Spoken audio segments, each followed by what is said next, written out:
ಮುಸುಕನು ಸರಿಸಿ ಕಂಗಳ ತೆರೆಸಿದೆ ಶುಭೋದಯ.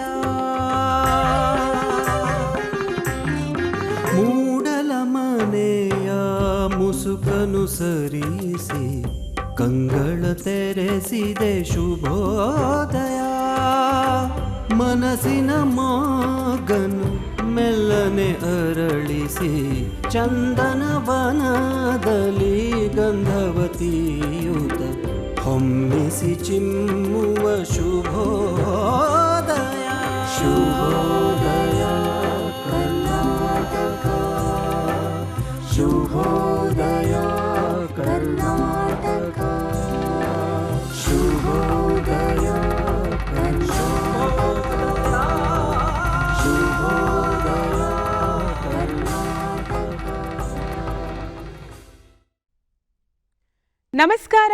ಚಂದನ ವಾಹಿನಿಯ ಸಮಸ್ತ ವೀಕ್ಷಕರಿಗೂ ಶುಭೋದಯ ಕರ್ನಾಟಕದ 2ನೇ ಆವೃತ್ತಿಗೆ ಅತ್ಯಂತ ಪ್ರೀತಿಯ ಸ್ವಾಗತ. ಆತ್ಮೀಯ ವೀಕ್ಷಕರೇ, ಬರವಣಿಗೆ ಒಂದು ಚಂದದ ಕಲೆ. ಪದಗಳಿಂದ ಪದಗಳನ್ನು ಕಟ್ಟಿ ಪಾತ್ರಗಳನ್ನು ಹೊಸೆದು ಒಂದು ಚಂದದ ರೂಪನ್ನು ಕೊಟ್ಟು ಬರವಣಿಗೆಯನ್ನು ಹೊರತರಬೇಕಾಗತ್ತೆ. ಈ ಪ್ರಬಂಧಗಳನ್ನು ಬರೆಯೋದು ಅಥವಾ ಸಣ್ಣ ಪುಟ್ಟ ಕವನಗಳನ್ನು ಬರೆಯೋದು ಒಂದು ತೂಕವಾದರೆ, ಕಥೆ ಕಾದಂಬರಿಗಳನ್ನು ಬರೆಯುವ ತೂಕ ಬೇರೆಯದ್ದೇ. ಅಲ್ಲಿ ಪಾತ್ರ ಬರಬೇಕು, ಸಂಭಾಷಣೆ ಇರಬೇಕು. ಪ್ರತಿ ಓದುಗನಿಗೂ ಕೂಡ ಈ ಸನ್ನಿವೇಶ ತನ್ನ ಕಣ್ಣ ಮುಂದೆಯೇ ಸಾಕ್ತಿದೆ ಅಂತ ಅನ್ನಿಸಬೇಕು. ಅಂತಹ ಬರವಣಿಗೆ ತೂಕ ಇರುವಂತಹ ವ್ಯಕ್ತಿ ನಮಗೆ ಬಹಳ ಸೊಗಸು, ಹಾಗೆ ಹಿಡಿಸ್ತಾರೆ ಕೂಡ. ಯಾಕೆ ಇವತ್ತು ಬರವಣಿಗೆ ಬಗ್ಗೆ ಮಾತನಾಡ್ತೀನಿ ಅಂತ ಹೇಳಿದ್ರೆ, ಇವತ್ತು ನಮ್ಮ ಕಾರ್ಯಕ್ರಮದ ಅತಿಥಿ ಒಬ್ಬ ಲೇಖಕಿ, ಕಥೆಗಾರ್ತಿ, ಕವಯತ್ರಿ, ಜೊತೆಗೆ ಕಾದಂಬರಿಕಾರ್ತಿ ಕೂಡ ಹೌದು. ವಿಜಯಪುರದ ಒಂದು ಶಿಸ್ತುಬದ್ಧ ಕುಟುಂಬದಿಂದ ಬಂದಂತಹ ಸುಮಾರು 10-12ರ ಹರೆಯದ ಪೋರಿ 6ನೇ ತರಗತಿಯಲ್ಲಿ ಒಂದು ಕಥೆ ಬರೀತಾರಂತೆ. ನೋಡಿ, ಬಾಲಿಶ ಅನ್ನಿಸಬಹುದು. ಆ ವಯಸ್ಸಿಗೆ ಕತೆ ಹೇಗೆ, ಪಾತ್ರ ಹೇಗೆ, ಸಂಭಾಷಣೆ ಹೇಗೆ ಅಂತ ಮೊದಲು ಕಥೆಯನ್ನು ಬರೆದಿದ್ದು 6ನೇ ತರಗತಿಯಲ್ಲಿ. ಅದಾದ ಮೇಲೆ ಸಾಹಿತ್ಯದ ಅಭಿರುಚಿ ಇತ್ತು, ಮನಃಶಾಸ್ತ್ರ ಹಾಗೆ ಇಂಗ್ಲಿಷ್ ಓದ್ಕೊಂಡಿರ್ತಾರೆ. ಎಲ್ಲೋ ಒಂದು ಕಡೆ ಸಾಹಿತ್ಯದಿಂದ ಸ್ವಲ್ಪ ದೂರ ಸರಿತಾರೆ. ಆದರೆ 80ರ ದಶಕದಿಂದ ಈಚೆಗೆ ಸುಮಾರು 3 ದಶಕಗಳ ಕಾಲ ಇವರು ಬರವಣಿಗೆಯಲ್ಲಿ ಸಕ್ರಿಯರಾಗಿದ್ದಾರೆ. 18 ಪುಸ್ತಕಗಳನ್ನು ಹೊರತಂದಿದ್ದಾರೆ. ಬಹಳ ವಿಶೇಷ ಅಂತ ಹೇಳಿದ್ರೆ, ನಾವು ಧಾರಾವಾಹಿಗಳನ್ನು ನೋಡಿ ಸಂಭ್ರಮಿಸ್ತಿದ್ದೇವೆ ಇವತ್ತು ಕಿರುತೆರೆಯಲ್ಲಿ. ಒಂದು ಕಾಲಕ್ಕೆ ಇವರು ಬರೆಯುವಂತಹ ಧಾರಾವಾಹಿಗಳು ಎಲ್ಲ ಪತ್ರಿಕೆಗಳಲ್ಲಿ ಪ್ರಕಟ ಆಗ್ತಾ ಇತ್ತು. ಮುಂದಿನ ಎಪಿಸೋಡ್ ಅಂದರೆ ಸಂಚಿಕೆ ಯಾವಾಗ ಬರುತ್ತೆ ಅಂತ ಓದುಗರು ಕಾಯ್ತಾ ಇದ್ರು. ಅಂತಹ ಬರಹಗಾರ್ತಿ. ತುಂಬಾನೇ ವಿಶೇಷವಾದದ್ದೇನಂತ ಹೇಳಿದ್ರೆ, 2024ರ ಅಕ್ಕ ಸಮ್ಮೇಳನಕ್ಕೆ ಇವರನ್ನು ವಿಶೇಷ ಆಹ್ವಾನಿತೆಯಾಗಿ ಕರೀತಾರೆ. ಅಲ್ಲಿ ಇವರು ಶತಮಾನದ ಲೇಖಕಿ ಅನ್ನುವಂತಹ ವಿಚಾರದ ಕುರಿತು ಕೂಡ ಮಾತನಾಡಿದ್ದಾರೆ. ಕಾರ್ಯಕ್ರಮಕ್ಕೆ ಬರಮಾಡ್ಕೊಳ್ಳೋಣ ಲೇಖಕಿ, ಕಥೆಗಾರ್ತಿ, ಕವಯತ್ರಿ, ಕಾದಂಬರಿಕಾರ್ತಿ ಪ್ರೀತಿಯ ಜಯಶ್ರೀ ದೇಶಪಾಂಡೆ ಅವರನ್ನ. ಮೇಡಮ್ ನಮಸ್ತೆ, ಕಾರ್ಯಕ್ರಮಕ್ಕೆ ಪ್ರೀತಿಯ ಸ್ವಾಗತ. ನಮಸ್ಕಾರ. ಚಂದನ ವಾಹಿನಿ ದೂರದರ್ಶನಕ್ಕೆ ಬಂದಿದ್ದು ಸಂತೋಷ ಆಗ್ತಾ ಇದೆ. ನಿಮಗೂ ಅಷ್ಟು ಶುಭಾಶಯಗಳು. ಧನ್ಯವಾದಗಳು ಮೇಡಮ್. ತಮ್ಮನ್ನು ಮಾತನಾಡಿಸ್ತೀನಿ. ಅದಕ್ಕಿಂತ ಮುಂಚಿತವಾಗಿ ಇವತ್ತಿನ ಒಂದೊಳ್ಳೆ ಮಾತನ್ನ ನೋಡ್ಕೊಂಬರೋಣ. ಇವತ್ತಿನ ಒಂದೊಳ್ಳೆ ಮಾತು ಕಾರಂತರ ಸಾಲು. ಇನ್ನೊಬ್ಬರ ಹುಚ್ಚುತನ ನಮಗೆ ಕಾಣಿಸುವಷ್ಟು ಸುಲಭವಾಗಿ ನಮ್ಮದೇ ಹುಚ್ಚುತನ ನಮಗೆ ಕಾಣಿಸುತ್ತದೆಯೇ? ನೋಡಿ, ಇಲ್ಲಿ ಒಂದು ರೀತಿ ಆಶ್ಚರ್ಯ ಸೂಚಕವೂ ಹೌದು, ಪ್ರಶ್ನಾರ್ಥಕವೂ ಹೌದು.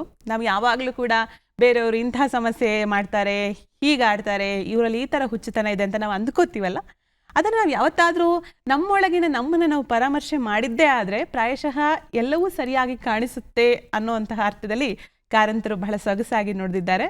ಮೇಡಮ್, ತಮ್ಮ ಬಗ್ಗೆ ಪರಿಚಯ ಮಾಡ್ತಾ ನಾನು ಹೇಳಿದೆ, ವಿಜಯಪುರದ ಶಿಸ್ತುಬದ್ಧ ಕುಟುಂಬದಿಂದ ಬಂದವರು ತಾವು ಅಂತ.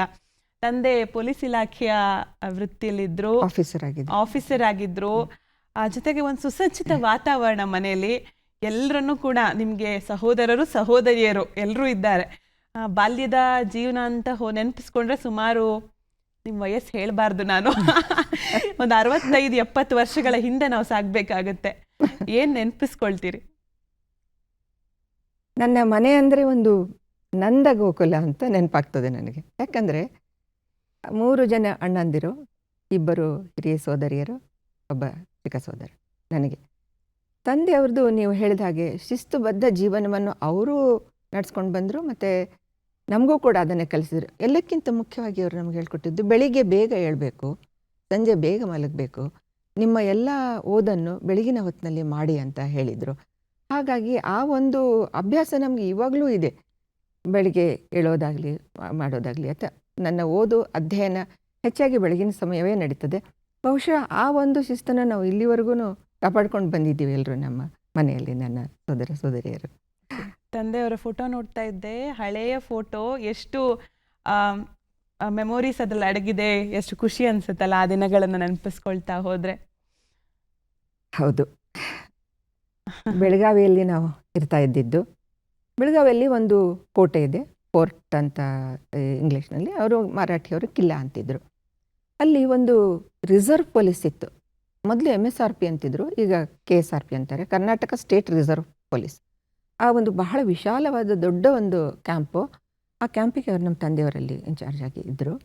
ಒಳಗಡೆ ದೊಡ್ಡ ದೊಡ್ಡ ಬ್ಯಾರಕ್ಗಳಿದ್ವು, ಅಂಗಳ ಇತ್ತು, ಧ್ವಜವಂದನೆ ನಡೀತಾ ಇತ್ತು, ಪೆರೇಡಿಂಗ್ ನಡೀತಾ ಇತ್ತು. ನಾವೆಲ್ಲ ಚಿಕ್ಕ ಚಿಕ್ಕ ಮಕ್ಕಳು ಆವಾಗ, 1960s ಅಂತಕ್ಕಿಂತ ಸ್ವಲ್ಪ ಮುಂಚೆನೂ ಅಂತಲೂ ಹೇಳ್ಬೋದು. ಆಟ ಆಡೋಕ್ಕೆ ಹೋಗ್ತಾ ಇದ್ವಿ ಅಲ್ಲಿ ನಾವು ಮಕ್ಕಳು, ಅಲ್ಲಿ ಕಾಂಪೌಂಡಲ್ಲಿ ಇದರಲ್ಲಿ. ಹಾಗೆ ಒಂದು ವಿಷಯ ನಾನು ಇಲ್ಲಿ ನೆನಪು ಮಾಡ್ಕೋತೀನಿ, ನನಗೆ ಇಸ್ವಿ ಸರಿಯಾಗಿ ನೆನಪಾಗ್ತಾ ಇಲ್ಲ. ನಾನು ಮೊಟ್ಟ ಮೊದಲು ನೋಡಿದ ಹಿರಿಯ ರಾಜಕಾರಣಿ ಅಂದರೆ ಜವಾಹರ್ಲಾಲ್ ನೆಹರು. ಅವರು ಬೆಳಗಾವಿಯ ಫೋರ್ಟ್ನಲ್ಲಿ ಕಮಲ ಬಸದಿ ಅಂತ ಬಸದಿಗಳಿದ್ದವು. ರಾಷ್ಟ್ರಕೂಟರು ಕಟ್ಟಿಸಿದಂಥ, ಅವರ ಸಾಮ್ರಾಜ್ಯದ ಕಾಲದಲ್ಲಿ ಕಟ್ಟಿಸಿದಂಥ ಒಳ್ಳೊಳ್ಳೆಯ ಕೆಲವು ಬಸದಿಗಳು. ಒಂದು ಕಮಲ ಬಸದಿ, ಇನ್ನೊಂದು ಚಿಕ್ಕ ಬಸದಿ. ಇವತ್ತಿಗೂ ಕೂಡ ಅವು ಇಷ್ಟು ಚೆನ್ನಾಗಿವೆ ಅಂತಂದರೆ, ನೋಡಿದರೆ ಅಲ್ಲಿನ ಕೆತ್ತನೆ, ಅಲ್ಲಿನ ಆವರಣ, ಒಳಗಿನ ಒಂದು ಮೇಲ್ಭಾಗದ ಕೆತ್ತನೆ ನೋಡಿದರೆ ಖುಷಿ ಆಗ್ತದೆ. ನಾವೆಲ್ಲ ಮಕ್ಕಳಲ್ಲೇ ಆಟ ಆಡೋಕ್ಕೆ ಹೋಗ್ತಾ ಇದ್ವಿ. ಆ ಬಸದಿಯ ಒಂದು ಕಾರ್ಯಕ್ರಮಕ್ಕೆ ನೆಹರು ಅವರು, ನಮ್ಮ ರಾಧಾಕೃಷ್ಣನ್ ಅವರು ಮತ್ತು ಕರ್ನಾಟಕ ರಾಜ್ಯದ IGP ಲೋಯಿಸ್ ಅಂತ ಇದ್ದರು. ಅವರೆಲ್ಲ ಈಗಿನ ಹಾಗೆ ಅಷ್ಟೊಂದು ಬಂದೋಬಸ್ತು, ಈಗಿನ ಹಾಗೆ ಸೆಕ್ಯೂರಿಟಿ ಅಷ್ಟು ಇರಲಿಲ್ಲ ಅವಾಗ. ನಮ್ಮ ತಂದೆಯವರೇ ಅದರದ್ದು ಇನ್ಚಾರ್ಜ್ ಆಗಿದ್ದರು. ಹಾಗಾಗಿ ನಮ್ಮ ಮಕ್ಕಳನ್ನೆಲ್ಲ ಅಲ್ಲಿ ಮುಂದೆ ಕರ್ಕೊಂಡು ಹೋಗಿ ಕೂರಿಸಿದ್ರು.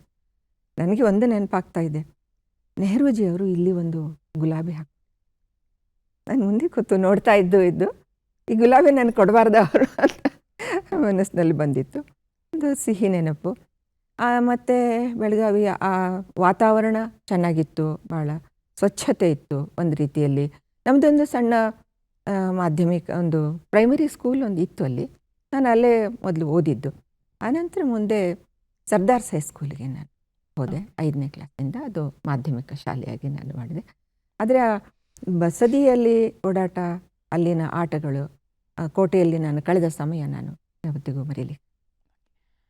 ಬಾಲ್ಯ ಅಂದ್ರೇ ಎಲ್ರಿಗೂ ಕೂಡ ಒಂದು ಸುಂದರ ನೆನಪು. ತಾವು ನೆನಪನ್ನು ಮೆಲುಕು ಹಾಕ್ತಾ ಇದ್ರಿ. ಆ ನೆನಪಿನ ಒಳಗೂ ಕೂಡ ತಮ್ಮಲ್ಲೊಂದು ಕವಿ ಹೃದಯ ಆಗಲೇ ಇತ್ತು ಅನ್ನೋದು ನನಗೆ ಗೊತ್ತಾಗ್ತಿದೆ ನೋಡಿ. ಯಾಕಂದರೆ ಬಸದಿಯನ್ನು ಯಾರು ಅಂಥ ವಿಶ್ಲೇಷಣೆ ಮಾಡಲಾರರು, ಒಂದು ಬಸದಿ ಅಂತ ಹೇಳ್ತಾರೆ. ಬಟ್ ಅದನ್ನು ನೀವು ಹೇಳಿದಂತಹ ರೀತಿಯಾಗಿರಬಹುದು, ನಿಮ್ಮಲ್ಲಿನ ಕವಿ ಹೃದಯವನ್ನು ತೋರಿಸುತ್ತೆ. ತಂದೆ ಪೊಲೀಸ್ ಇಲಾಖೆಯಲ್ಲಿ ವೃತ್ತಿಯಲ್ಲಿದ್ದರು. ತಾಯಿ ತಮ್ಮೆಲ್ಲರನ್ನ ತಮ್ಮ ಭವಿಷ್ಯತ್ತನ್ನು ರೂಪಿಸುವಲ್ಲಿ ಸದಾ ಕಾಲ ಶ್ರಮಿಸಿದವರು. ಅಮ್ಮನ ಬಗ್ಗೆ ತಮಗೊಂದು ವಿಶೇಷ ಪ್ರೀತಿ ಇದೆ. ಅಮ್ಮನ ಬಗ್ಗೆ ಮಾತಾಡಿ ಅವ್ರ ಕುರಿತಾದಂತಹ ತಾವೇ ಬರೆದಿರುವಂತಹ ಒಂದು ಕವಿತೆ ಅಥವಾ ಕವನವನ್ನು ನಮ್ಮ ಮುಂದೆ ತೆರೆದಿಡಬೇಕು ಪ್ಲೀಸ್. ಖಂಡಿತ. ಅಮ್ಮನಿಗೆ ಓದಿನ ಆಸಕ್ತಿ ಎಷ್ಟಿತ್ತು ಅಂದರೆ, ಆ ಸಮಯದಲ್ಲಿ ಪ್ರಜಾಮತ ಮತ್ತು ಕರ್ಮವೀರ, ಸಂಯುಕ್ತ ಕರ್ನಾಟಕ, ಮುಖ್ಯವಾಗಿ ಈ ಪತ್ರಿಕೆಗಳು ಬರ್ತಾಯಿದ್ವು. ಒಂದೊಂದು ಪುಟವನ್ನು ಬಿಡದೇನೆ ಅವಳು ಓದ್ತಾ ಇದ್ಲು.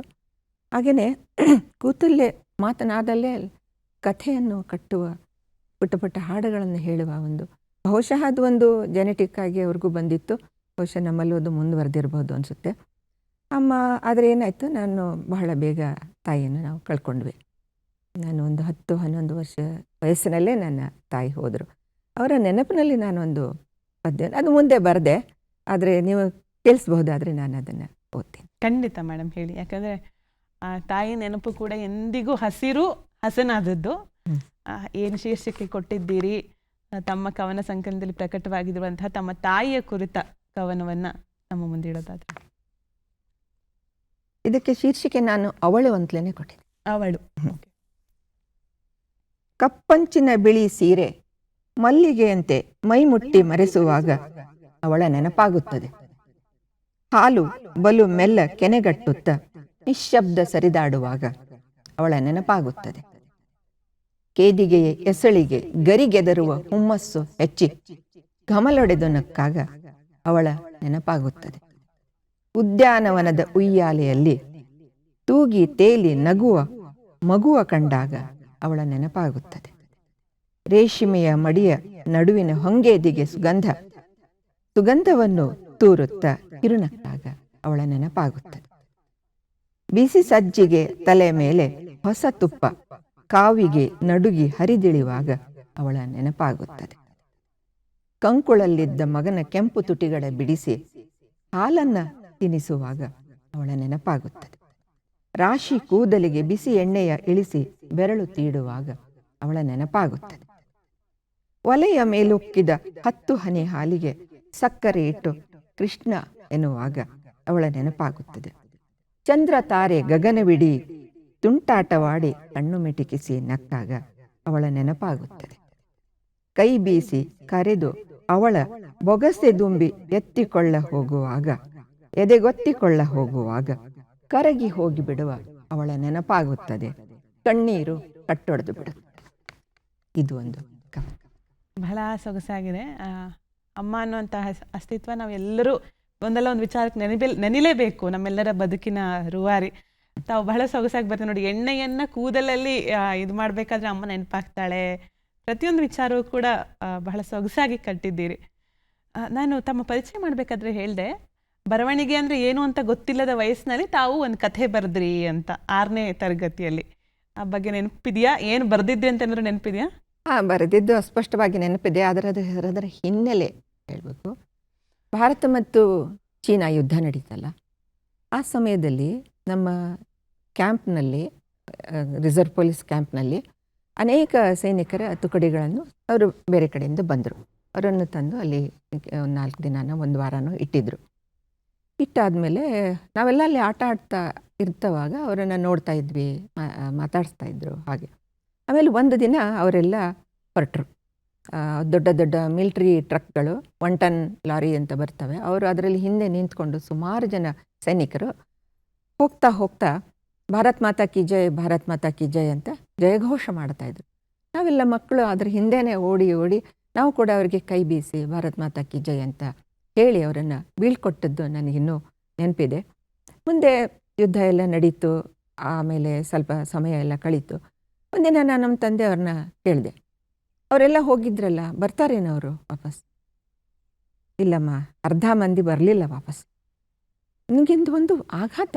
ಅಂದರೆ ತಿಳಿಸಿ ಹೇಳಿದ್ರು ಅವರು, ಅದು ಯುದ್ಧ, ಅಲ್ಲಿ ಹೀಗೆಲ್ಲ ಆಗ್ತದೆ ಅಂತ ತಿಳಿಸಿ ಹೇಳಿದಾಗ ಬಹಳ ಎಳೆ ಮನಸ್ಸು, ಎಳೆ ವಯಸ್ಸು, ನೋವಾಗಿತ್ತು. ಆ ಸಮಯದಲ್ಲಿ ಹೈಸ್ಕೂಲಿನ ಹಸ್ತಪ್ರತಿ ಮ್ಯಾಗ್ಝಿನ್ನಲ್ಲಿ ತಿರುಗಿ ಬರಲಿಲ್ಲ ಅಂತ ಒಂದು ಸಣ್ಣ 2 ಪುಟದ ಕಥೆ ಅಷ್ಟೇ. ನಾನು ಅದು ಹೇಗಿತ್ತೋ ಯಾವ ಗುಣಮಟ್ಟದ್ದಿತ್ತೋ ಗೊತ್ತಿಲ್ಲ. ಆದರೆ ನಮ್ಮ ಹೈಸ್ಕೂಲ್ ಹೆಡ್ ಮಾಸ್ಟರ್ ಇದ್ದರು, ಶ್ರೀರಾಮ್ ಕುಲಕರ್ಣಿ ಅಂತ, ಬಹಳ ಪ್ರೋತ್ಸಾಹ ಕೊಡ್ತಾಯಿದ್ರು ಅವರು ಓದೋದಕ್ಕೆ. ಅವರು ಅದನ್ನು ತಗೊಂಡು ಹಾಕಿದ್ರು. ತಿರುಗಿ ಬರಲಿಲ್ಲ.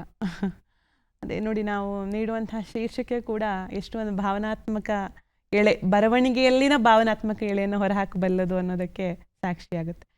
ಅದಾದಮೇಲೆ ತಾವು ಓದ್ತಾ ಹೋಗಬೇಕಾದ್ರೆ PUC ಬರ್ತೀರಿ, ಡಿಗ್ರಿ ಬಂದಾಗ ತಮ್ಮ ಮದುವೆ ಆಗುತ್ತೆ. ಬಹಳ ಖುಷಿ ಅನ್ಸೋದೇನೆಂದರೆ ತಮ್ಮ ಕುಟುಂಬದ ತಮ್ಮ ಸಹೋದರಿಯರಿಬ್ಬರೂ ಕೂಡ ಸಾಹಿತ್ಯಾಸಕ್ತರು, ಸಹೋದರರೆಲ್ಲರೂ ಕೂಡ ಸರ್ಕಾರಿ ಕೆಲಸ ಸರ್ವಿಸ್ನಲ್ಲಿದ್ದವರು. ಸೊ ಹೇಗೆ ಇಷ್ಟು ಜನರನ್ನ ಓದಿಸಿ ಒಬ್ಬೊಬ್ಬರು ಭವಿಷ್ಯ ರೂಪಿಸೋದು ಅಂತ ಹೇಳಿದ್ರೆ ಸುಲಭದ ಮಾತು ಅಲ್ವೇ ಅಲ್ಲ. ಸೊ ಎಷ್ಟು ಖುಷಿ ಇದೆ ಈ ಕುರಿತು. ನಮ್ಮ ತಂದೆ ವಿದ್ಯಾಭ್ಯಾಸಕ್ಕೆ ಬಹಳ ಮಹತ್ವ ಕೊಡ್ತಾ ಇದ್ರು. ಒಂದು ರೀತಿಯಲ್ಲಿ ನೋಡಿದರೆ ಅವರಿಗೆ ವರ್ಗಾವಣೆ ಆಗ್ತಿತ್ತು 4 ವರ್ಷ 5 ವರ್ಷಕ್ಕೆ. ಆದರೆ ನಮಗೇನು ಕೊಟ್ಟಿದ್ದು ಕ್ವಾರ್ಟರ್ಸ್ ಇತ್ತಲ್ಲ, ಅದು ಬ್ರಿಟಿಷ್ ಕಾಲದ ಬಂಗಲೆ, ಕ್ಯಾಂಪಿನ ಎದುರುಗಡೆನೇ ಕೊಟ್ಟಿದ್ದರು. ಎಷ್ಟು ವಿಶಾಲವಾಗಿತ್ತು ಅಂತಂದರೆ, ಮತ್ತು ಅದು ನಮಗೆ ಉಳಿತು. ನಮ್ಮ ಅಲ್ಲೇ ಇದ್ವಿ ನಾವು ಎಷ್ಟೋ ವರ್ಷಗಳಂದರೆ ಸುಮಾರು ಒಂದು 8-10 ವರ್ಷ ಅಲ್ಲಿದ್ವಿ. ಅದರ ಕಾರಿಡಾರಲ್ಲಿ ನಾನು ಸೈಕಲ್ ಆಡ್ತಾಯಿದ್ದೆ, ಅಷ್ಟು ದೊಡ್ಡದಾದ ಬಂಗಲೆ ಅದು. ಶಿಕ್ಷಣಕ್ಕೆ ನನ್ನ ಆ ಸಮಯದಲ್ಲಿ ನನ್ನ 2 ಸೋದರ, ಒಬ್ಬ ಹಿರಿಯ ಅಣ್ಣ ಆಗಲೇ ಜಾಬ್ ಸೇರಿಕೊಂಡಿದ್ದರು. ಗುಜರಾತ್ನಲ್ಲಿ ಅವರು ಫಾರೆಸ್ಟ್ ಡಿಪಾರ್ಟ್ಮೆಂಟಲ್ಲಿ ಮುಂದೆ ಕನ್ಸರ್ವೇಟರ್ ಆಫ್ ಫಾರೆಸ್ಟ್ ಆಗಿ ಅವರು ರಿಟೈರ್ ಆದರು.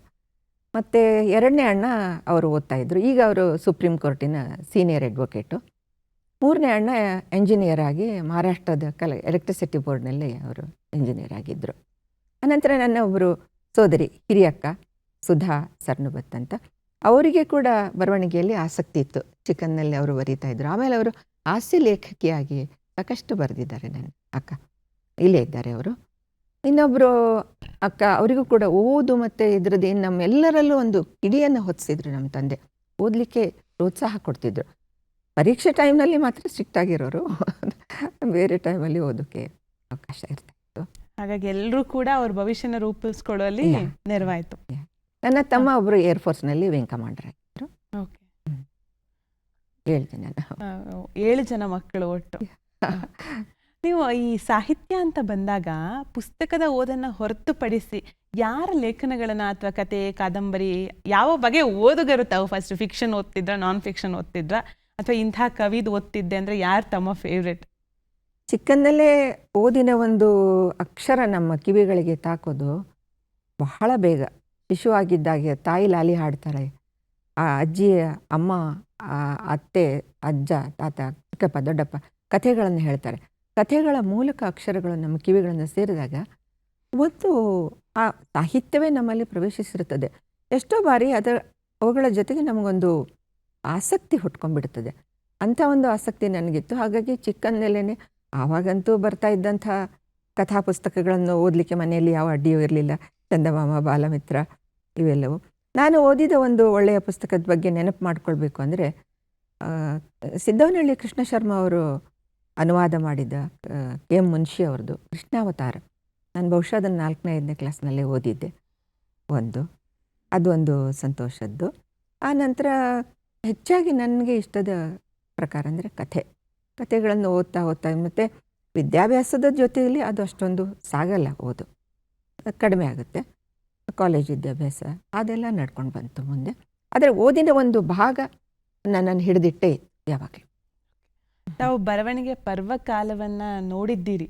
ಯಾಕಂದರೆ ಆಗಿನ ಕಾಲದಲ್ಲಿ ಲೇಖಕರನ್ನ ತುಂಬ ಸೆಲೆಬ್ರೇಟ್ ಮಾಡ್ತಾ ಇದ್ರು. ಇವತ್ತಿಗೆ ನಾವೆಲ್ಲ ಯಾರ ಕಾರಂತರಾಗಿರ್ಬಹುದು, ಬೇಂದ್ರೆಯವರಾಗಿರಬಹುದು, ಎಲ್ಲರೂ ಆಗ ಪ್ರಾರಂಭ ಮಾಡಿ ಕುವೆಂಪು ಅವರು, ತೇಜಸ್ವಿ ಅವರು, ನರಸಿಂಹಸ್ವಾಮಿ ಅವರು ಎಲ್ಲರೂ ಕೂಡ ಒಂದು ರೀತಿ ತಾವು ಆ ಹೆಸರುಗಳನ್ನು ಕೇಳಿಕೊಂಡೇ ಬೆಳೆದವರು. ಆಗಿನ ಸಾಹಿತ್ಯದ ವಾತಾವರಣದ ಬಗ್ಗೆ ನೆನಪಿಸ್ಕೊಳ್ಳೋದಾದ್ರೆ ತಮಗೆ ನೆನಪಿದ್ದ ಹಾಗೆ, ಯಾಕಂದರೆ ಇಷ್ಟೊಂದು ಸಾಮಾಜಿಕ ಜಾಲತಾಣಗಳು ಇಲ್ಲದ, ಟಿ ವಿ ಇಲ್ಲದ ವಾತಾವರಣದಲ್ಲಿ ನಮಗೆ ಆಸ್ತಿ ಅಂದ್ರೇ ಬರ್ತಿದ್ದಂತಹ ನ್ಯೂಸ್ ಪೇಪರ್ಸ್, ಇಲ್ಲಾಂದರೆ ಯಾವುದೋ ತಾವು ಹೇಳ್ದಾಗೆ ಚಂದಮಾಮ, ತರಂಗ ಇಂಥದ್ದೇ.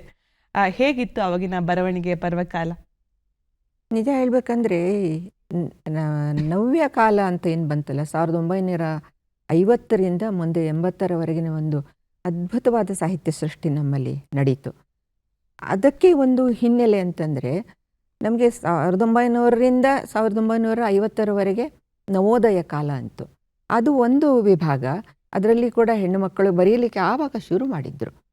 ಆಮೇಲೆ ಇನ್ನು ಮುಂದೆ 50ರಿಂದ ಮುಂದೆ ಬಂದಂಥ ಕಾಲಘಟ್ಟದಲ್ಲಿ ಬಹಳ ಒಳ್ಳೊಳ್ಳೆಯ ಲೇಖಕರು ಕನ್ನಡವನ್ನು ಎಷ್ಟು ಸರಸ್ವತಿಯ ಸೇವೆಯನ್ನು ಅವರು ಮಾಡಿದರು ಅಂತಂದರೆ, ಆ ಸಮಯದಲ್ಲಿ ಓದಿನ ಹುಚ್ಚು ನಮಗೆ ಹಿಡಿಸ್ಲಿಕ್ಕೇ ಅದು ಅವರಿಂದ ಒಂದು ಸಾಧ್ಯ ಆಯಿತು. ಅವರಿಂದ ಅಂದರೆ ನಮಗೆ ಅದನ್ನು ಓದಿನ ಆಸಕ್ತಿ ಬೆಳೆಸ್ಕೊಂಡು ಅದರಲ್ಲಿ ಹಿಡಿದ ಪುಸ್ತಕ ಕೈಯಿಂದ ಬಿಡದೇ ಇರುವಂಥ ಕೃತಿಗಳನ್ನು ಆಗಿನ ಕಾಲದ ಲೇಖಕರು ಕೊಟ್ಟರು. ಶಂಕರ ಮುಕಾಶಿ ಪುಣೇಕರ್ ಅವರು, ಕಾರಂತರು, ಬೇಂದ್ರೆಯವರ ಕವನಗಳು, ಆಮೇಲೆ ಯಶವಂತ ಚಿತ್ತಾಲರ ಕಥೆ ಕಾದಂಬರಿಗಳು, ಇವೆಲ್ಲವನ್ನು ನಾವು ಓದ್ತಾ ಇದ್ವಿ. ಹಾಗೆಯೇ ಶಾಂತಿನಾಥ್ ದೇಸಾಯಿ ಅವರು, ರಂಶಾ ಅವರು, ರಾಮಚಂದ್ರ ಕೊಟ್ಟಲಿಗೆ ಅವರು, ರಾವ್ ಬಹದ್ದೂರ್ ಅವರು. ಈ ಒಂದು ಸಮಯ ಬಂತು ಕೆ. ಟಿ. ಗಟ್ಟಿಯವರು. ಅವರ ಈ ಸಾಹಿತ್ಯದಲ್ಲಿ ಏನು ಮೌಲ್ಯಗಳಿದ್ದುವಲ್ಲ, ನಿಜ ಹೇಳಬೇಕಂದ್ರೆ ಅದನ್ನು ಓದ್ತಾ ಅವರು ಕೊಟ್ಟಂಥ ಆ ಸತ್ವ, ಆ ಕನ್ನಡದ ಒಂದು ಸೊಗಡು, ಇದು ನಮ್ಮಲ್ಲಿ ನಾವು ರೂಢಿಸಿಕೊಳ್ಳಬೇಕು ಅನ್ನುವ ನಮಗೆ ಬಯಕೆ ಮೂಡ್ತಾ ಇತ್ತು. ಬರವಣಿಗೆಗೆ ಅದು ಎಷ್ಟೋ ಬಾರಿ ನನಗೆ ಇಂಬು ಕೊಡ್ತು ಅಂತಲೇ ಹೇಳ್ಬೋದು. ತುಂಬ ಖುಷಿ ಅನಿಸುತ್ತೆ ತಮ್ಮ ಬಾಯಿಂದ ಹೆಸರುಗಳನ್ನೆಲ್ಲ ಕೇಳಬೇಕಾದ್ರೆ. ತಮ್ಮಲ್ಲೂ ಖುಷಿ ಇದೆ, ಅದನ್ನೆಲ್ಲ ಓದ್ಕೊಂಡು ಜ್ಞಾನ ಭಂಡಾರವನ್ನು ಸಿದ್ಧಿಸ್ಕೊಂಡಿದ್ದೀರಿ. ನಾನು ಎಲ್ಲೋ ಕೇಳಿದ್ದು ಓದಿದ್ದು, ನಾವು ರಾಶಿ ಪುಸ್ತಕಗಳನ್ನು ಓದಿದ್ರೂ ಸಹ ಒಂದು ಸಾಲನ್ನು ಸೃಷ್ಟಿಸುವಂತಹ ಒಂದು ಕೆಪಾಸಿಟಿ ನಮ್ಮಲ್ಲಿ ಇರಬೇಕಂತೆ. ತಾವು 18 ಪುಸ್ತಕಗಳನ್ನು ಬರೆದಿದ್ದೀರಿ. ಅದರಲ್ಲಿ ನಾನು ಹೇಳ್ದಾಗೆ ತಮ್ಮ ಧಾರಾವಾಹಿಗಳನ್ನು ಸೆಲೆಬ್ರೇಟ್ ಮಾಡಿ ಓದುವ ಜನ ಇದ್ದಾರೆ ಅಂತ ಹೇಳಿದೆ. ತಾವು ಪೇಪರ್ಗಳಲ್ಲಿ ಪ್ರಾಯಶಃ ಧಾರಾವಾಹಿಗಳನ್ನು ಓದ್ತಿದ್ರಿ. ಅದಾದಮೇಲೆ ತಮ್ಮದೇ ಧಾರಾವಾಹಿಗಳು ಪೇಪರ್ನಲ್ಲಿ ಬರುವಂತಹ ದಿನಗಳು ಪ್ರಾರಂಭ ಆಯಿತು. ತಾವು ಬರೆಯುವಂತಹ ಜಯಶ್ರೀ ದೇಶಪಾಂಡೆ ಅನ್ನುವಂತಹ ಹೆಸರು, ಅದಕ್ಕೆ ಪತ್ರಗಳು ಬರೋದು ಅಥವಾ ಆಫೀಸಿಂದ ಕರೆ ಮಾಡಿ ಹೇಳೋದು ನಿಮ್ಮ ಲೇಖನ ಚೆನ್ನಾಗಿದೆ ಅಥವಾ ನೀವು ಬರೆದಂತಹ ಧಾರಾವಾಹಿ ಚೆನ್ನಾಗಿದೆ ಅಂತ, ಈ ಥರದ ನೆನಪೇನಾದರೂ ಹಂಚ್ಕೊಳ್ಬಹುದಾ? ಖಂಡಿತ, ಇದೆಲ್ಲವೂ ನನಗೆ ನೆನಪಾಗ್ತಾ ಇದೆ. 90ರ ದಶಕದಲ್ಲಿ ಅಷ್ಟೊತ್ತಿಗೆ ನಾನು 2-3 ಕಥಾ ಸಂಕಲನಗಳಂತ ನಾನು ಮೊದಲು ಹೊರತಂದದ್ದು ಕಥಾ ಸಂಕಲನ. 90ರ ದಶಕದಲ್ಲಿ ನಾವು ಮಂಗಳೂರಿನ ಸೌತ್ ಕ್ಯಾನ್ರಾ ದಕ್ಷಿಣ ಕನ್ನಡದ ಪುತ್ತೂರಿನಲ್ಲಿದ್ವಿ. ಅಲ್ಲಿ ನಿಮಗೆ ಗೊತ್ತಿರೋ ಹಾಗೆ ದಕ್ಷಿಣ ಕನ್ನಡ ಅನ್ನೋದೇ ಒಂದು ಸರಸ್ವತಿಯ ಅಡಂಬಲ.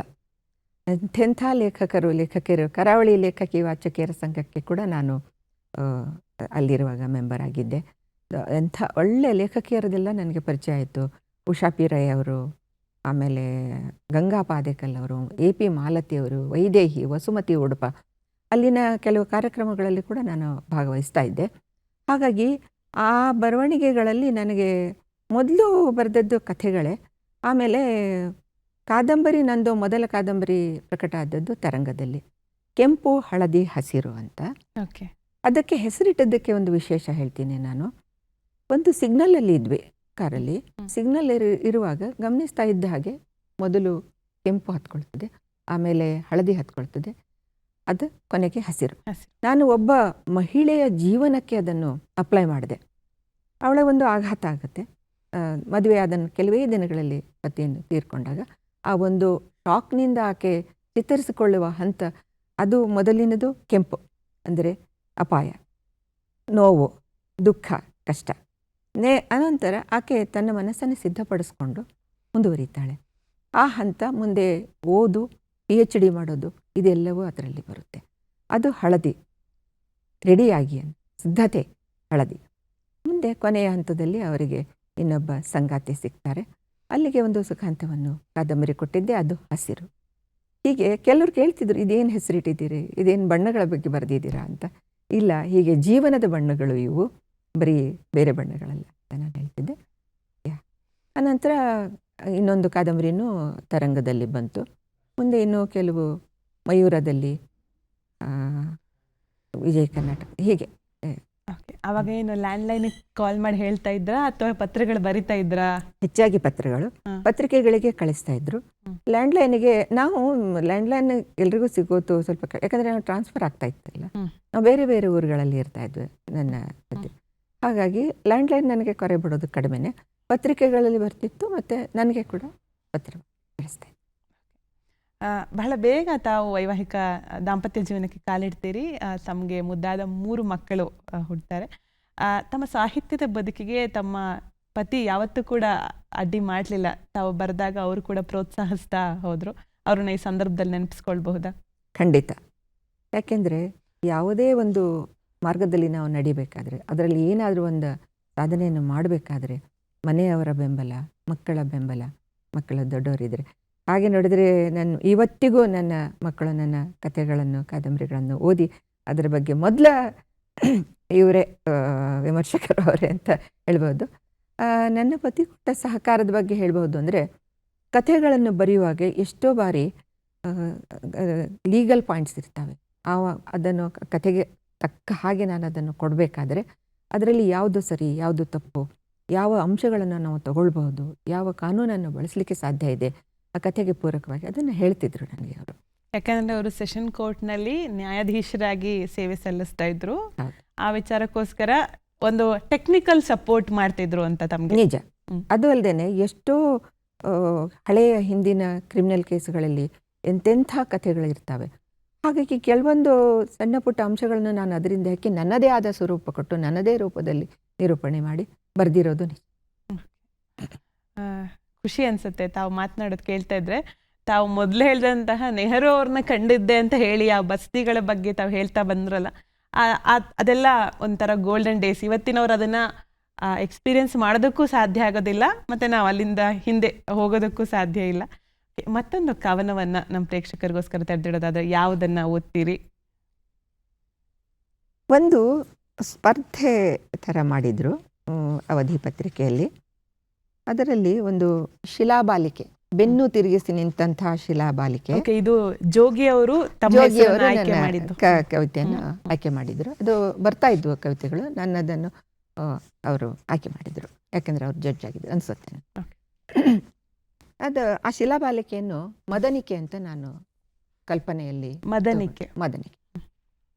ಮದನಿಕೆಗೊಂದು ಭಿನ್ನವತ್ತಳೆ ಅಂದರೆ ಒಂದು ಮನವಿಯ ಪತ್ರ, ಅದನ್ನು ಅವಳಿಗೆ ನಾನು ಬರೆದೆ. ಆ ಕವಿತೆ: ಮುನಿಸಿಕೊಂಡೆಯ ಮುಗುದೆ ಅತ್ತ ಮೊಗದಿರುವಿಕೊಂಡೆಯ, ಮನದ ಮಾತಿಗೆ ಕೌಚಿ ಮೌನದ ಗವಸು, ನಿಶ್ಶಬ್ದದ ಮೂಕದರೆಯಲ್ಲಿ ಶಿಲೆಯಾಗಿ ತಿರಳಾದೆಯ. ಬಿಟ್ಟು ಬಿಡು ತರಳೆ ಗಳಿತ ಫಲಿತಗಳ, ಮರೆತು ಬಿಡು ಮನದ ಕ್ಷತಿ. ತಿರುಗೊಮ್ಮೆ ಇತ್ತ ನಿನ್ನ ಕಮಲ ವದನದೊಳಡಗಿರುವ ಭಾವವೇನೆಂಬ ಹೊಳಹು ಹೊರಚೆಲ್ಲಿ ಬಿಡೊಮ್ಮೆ. ರಂಭೆ ಊರ್ವಶಿ ಮೇನಕೆಯರ ಅಣು ಅಣುಗಳು ಮೈಯೊಳವತರಿಸಿದ ಕನ್ನಿಕೆ ನೀ ಮದನಿಕೆ. ಕಾಮಿತರ ಕಣ್ಣ ಕಮನೀಯ ಬೊಂಬೆ, ಲಯ ಲಾವಣ್ಯ ವನಪಿನೋಲಗವ ಒಡಲಲ್ಲೇ ಹೊತ್ತು ಬಂದವಳು ನೀ. ರತಿರೂಪಿಣಿ ಲಂಬವೇಣಿ, ಮೃಗನಯನಿ ಮಧುರ ರಾಗಾಲಾಪಿನಿ. ರಸಿಕ ನೇತ್ರಕ್ಕೆ ಮೃಷ್ಟಾನ್ನ ಸ್ವರೂಪಿಣಿ. ಕವಿ ಕಾವ್ಯದಂಕಣದಿ ಸಾಲು ಸಾಲಿನ ಅಕ್ಷರಗಳ ತುಂಬಿ ಹರಿದು ಮತ್ತೆ ಶಾರ್ದೂಲ ವಿಕ್ರೀಡಿತ ಮಹಾಸ್ರಗ್ಧರ ವೃತ್ತಗಳಲ್ಲಿ ಮೂಡಿಬಂದ ಮಯೂರಿನಿ. ಸಿಂಹಕಟಿಯ ಸುತ್ತು ಬಳಸಿದ ಒಡ್ಯಾಣ, ಹೊರಲಾರದೆ ನಾಚಿತೆ ನಿನ್ನ ತುಂಬು ನಿತಂಬಗಳ ಭಾರವ. ಬಿಚ್ಚಿ ಹರವಿದರೆ ನಿನ್ನ ಬಿಳಿ ಬೆನ್ನ ಬಯಲಿಡಿ, ಹರಡಿ ಹಾಸುವ ಘನಕೇಶ ರಾಶಿಯದು. ಬೆರಳ ಬಳ್ಳಿಯಲು ಹೆಣೆದು ಹೆರಳಾಗಿ, ಸಿರಿಮುಡಿಯ ಸೊಬಗು ಜಡೆಯಾಗಿ ಹರಿದು, ನಾಗನಾಟ್ಯಕ್ಕೆ ಸಿಂಗಾರ ಬಿಲ್ಲೆ ಮೊಲ್ಲೆ ವಜ್ರ ಕುಚ್ಚುಗಳ ಸಡಗರ. ಕಲ್ಲಾದರೇನಂತೆ ಶಿಲಾಸುಂದರಿ, ನಿನ್ನ ಹೆರಳ ತುಂಬೆಲ್ಲ ಹೂವ ಮುಡಿಸಬರುವವರಿಗಿಲ್ಲ ಕೊರತೆ. ನಿಮ್ನ ನಿಮೀಲಿತ ನಿನ್ನ ನೇತ್ರಗಳಲ್ಲಿ ತನ್ನ ಕನಸುಗಳ ಅರಸಿದವರೆಷ್ಟೋ. ನೀ ಜೀವ ತಳೆದು ಬಿಡು, ಹೆಜ್ಜೆ ಅರಳಿ ಘಲ್ ರಾಗಕ್ಕೆ ಮೊದಲಿಡುವ ಗೆಜ್ಜೆಗೆ ತಾನ ತಾಳಗಳ ಸಾಂಗತ್ಯವಿಟ್ಟು ನೀ ನವಿಲಾಗಿ ಬಿಡು. ಮತ್ತೆ ಏರಿಳಿಯುವ ಮೇಘದೊಲು ಚಲಿಸಿ ನಿನ್ನ ಬಳ್ಳಿ ದೋಳುಗಳ ಲಾಸ್ಯ ಬಳುಕಿ ಹೊರಳಿ ಮರಳಿ ಹಿಮ್ಮೇಳದ ಹಾಡಿಗೆ ಸವಾಲೆಸೆದು ನಿನ್ನ ಕಟಿ ಕೊರಳು ಪದಗತಿಗಳ ಮೇರು ಪ್ರದರ್ಶನ ತೋರಿಬಿಡು. ಕೋಮಲೆ ನೀಳಕೇಶಿಯೇ ಬಾ, ಇನ್ನು ಬಂದು ಬಿಡು, ಮುನಿಸ ತೊರೆದು ಹೊರಳಿಬಿಡು. ಶಿಲೆಯ ಸ್ತಬ್ಧ ಶೀತಲತೆಯೊಳಗಿಂದ ಹಾಡಾಗಿ ಹರಿದು ಬಿಡು.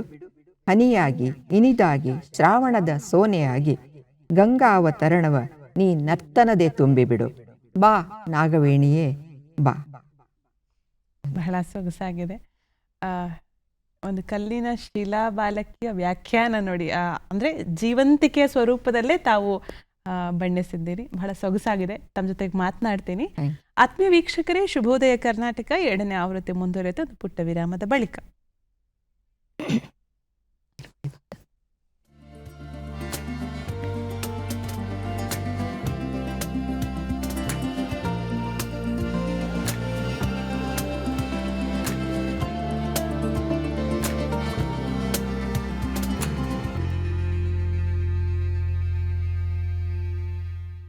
एक जमाने से कहानी है सुना रही आकाशवाणी, फिर आया एंटरटेनमेंट का रेवोल्यूशन, जब कोने कोने पहुंचा दूरदर्शन। कहानी नहीं बदली, स्टाइल गया है बदल। जो कहानियां हम सुनते आए देखते आए, अब वही वैसी ही कहानी सुनाएगा digital. Download Waves OTT app now and watch for free.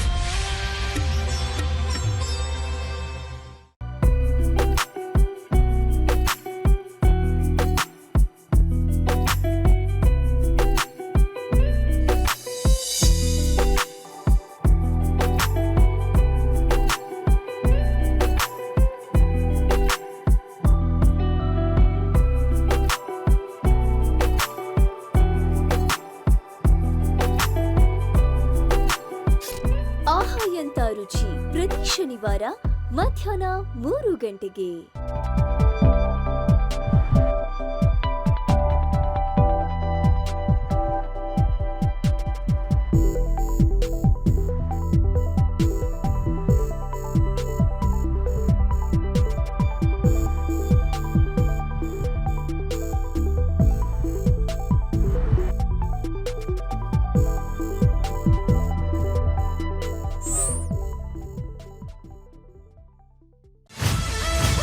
ಜನಪ್ರಿಯ ಗಣ್ಯ ವ್ಯಕ್ತಿಗಳ ಸಾಧನೆಯ ಹಾದಿ, ಸ್ಫೂರ್ತಿಯ ಸೆಲೆ, ಮಾರ್ಗದರ್ಶನದ ನೆಲೆ.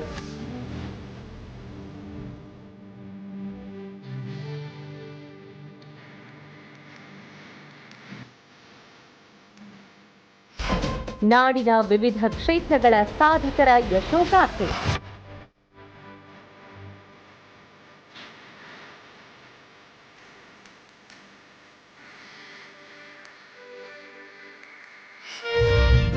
ವಾರದ ಅತಿಥಿ ತಪ್ಪದೇ ವೀಕ್ಷಿಸಿ ಪ್ರತಿ ಶುಕ್ರವಾರ ರಾತ್ರಿ 8 ಗಂಟೆಗೆ ನಿಮ್ಮ ನೆಚ್ಚಿನ ಚಂದನ ವಾಹಿನಿಯಲ್ಲಿ.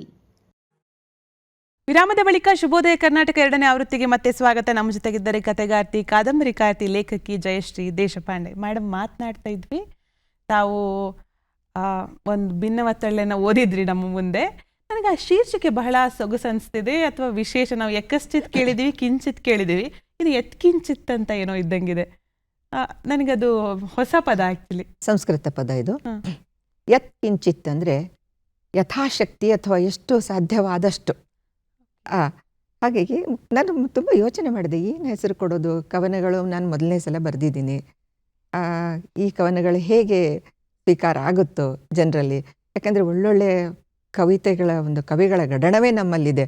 ಬೇಂದ್ರೆ ಅವರಿಂದ ಆರಂಭ ಮಾಡಿಕೊಂಡು ಅಡಿಗರು, ಎಂತೆಂಥ ಕವಿಗಳಿರೋ ನನ್ನ ಕವಿತೆ ಹೇಗೆ ಬರುತ್ತೋ, ಹೇಗೆ ಸ್ವೀಕರಿಸ್ತಾರೋ ಏನೋ ಅನ್ನುವ ಒಂದು ಇದರಲ್ಲೇ ಬಹುಶಃ ಯತ್ಕಿಂಚಿತ್ ಅಂತ ಒಂದು ಕವನ ಇದೆ ಇದರಲ್ಲಿ.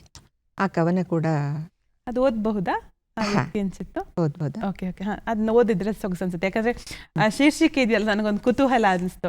ಯಾಕಂದ್ರೆ ನಾನು ಮೇಡಮ್ ಅವರ 18 ಪುಸ್ತಕದ ಶೀರ್ಷಿಕೆ ನೋಡ್ತಾ ಇದ್ರೆ, ಒಂದ್ ಕಡೆ ಹೌದದ್ದು ಹೌದು, ಅಲ್ಲದ್ದು ಅಲ್ಲ ಅಂತ ಬರೀತಾರೆ. ಇನ್ನೊಂದು ನೋಟ್ಬುಕ್ಕಿನ ಕಡೆಯ ಪುಟ, ಹೌದಲ್ಲ ಮೇಡಮ್? ಸೊ ಎಲ್ಲವೂ ಕೂಡ ಒಂದು ರೀತಿ ವೈಶಿಷ್ಟ್ಯಮಯವಾಗಿದೆ ಶೀರ್ಷಿಕೆ. ನಮ್ಮಲ್ಲಿ ಯಾವಾಗಲೂ ಹೇಳ್ತಾರೆ ನೋಡಿ, ಸಿನಿಮಾಗೆ ಆ ಹಾಡುಗಳು ಒಂದು ಸೆಲ್ಲಿಂಗ್ ಪಾಯಿಂಟ್ ಅಂತೆ. ಪ್ರಾಯಶಃ ಲೇಖಕರಿಗೆ ಮುನ್ನುಡಿ ಬೆನ್ನುಡಿ ಅಷ್ಟೇ ತುಂಬಾ ಇಂಪಾರ್ಟೆಂಟ್ ಅನ್ಸೋದು ಶೀರ್ಷಿಕೆ. ಮೇಡಮ್, ಯತ್ಕಿಂಚಿತ್ ಓದಬಹುದಾ? ಖಂಡಿತ. ಇದೇ ಪುಸ್ತಕದ ಶೀರ್ಷಿಕೆ ಯತ್ಕಿಂಚಿತ್. ಸಾಸಿವೆ ತರಲು ಹೇಳಿದೆಯಲ್ಲವೇ ತಥಾಗತನೆ, ಅದು ಸಾವಿಲ್ಲದ ಮನೆಯಿಂದ. ನಾನರಿಯೆ ಮರ್ತ್ಯಗಳ ಕುಹರ ಗರ್ಭಗಳಲ್ಲಿ ಏನಿದೆ ಎಂದು.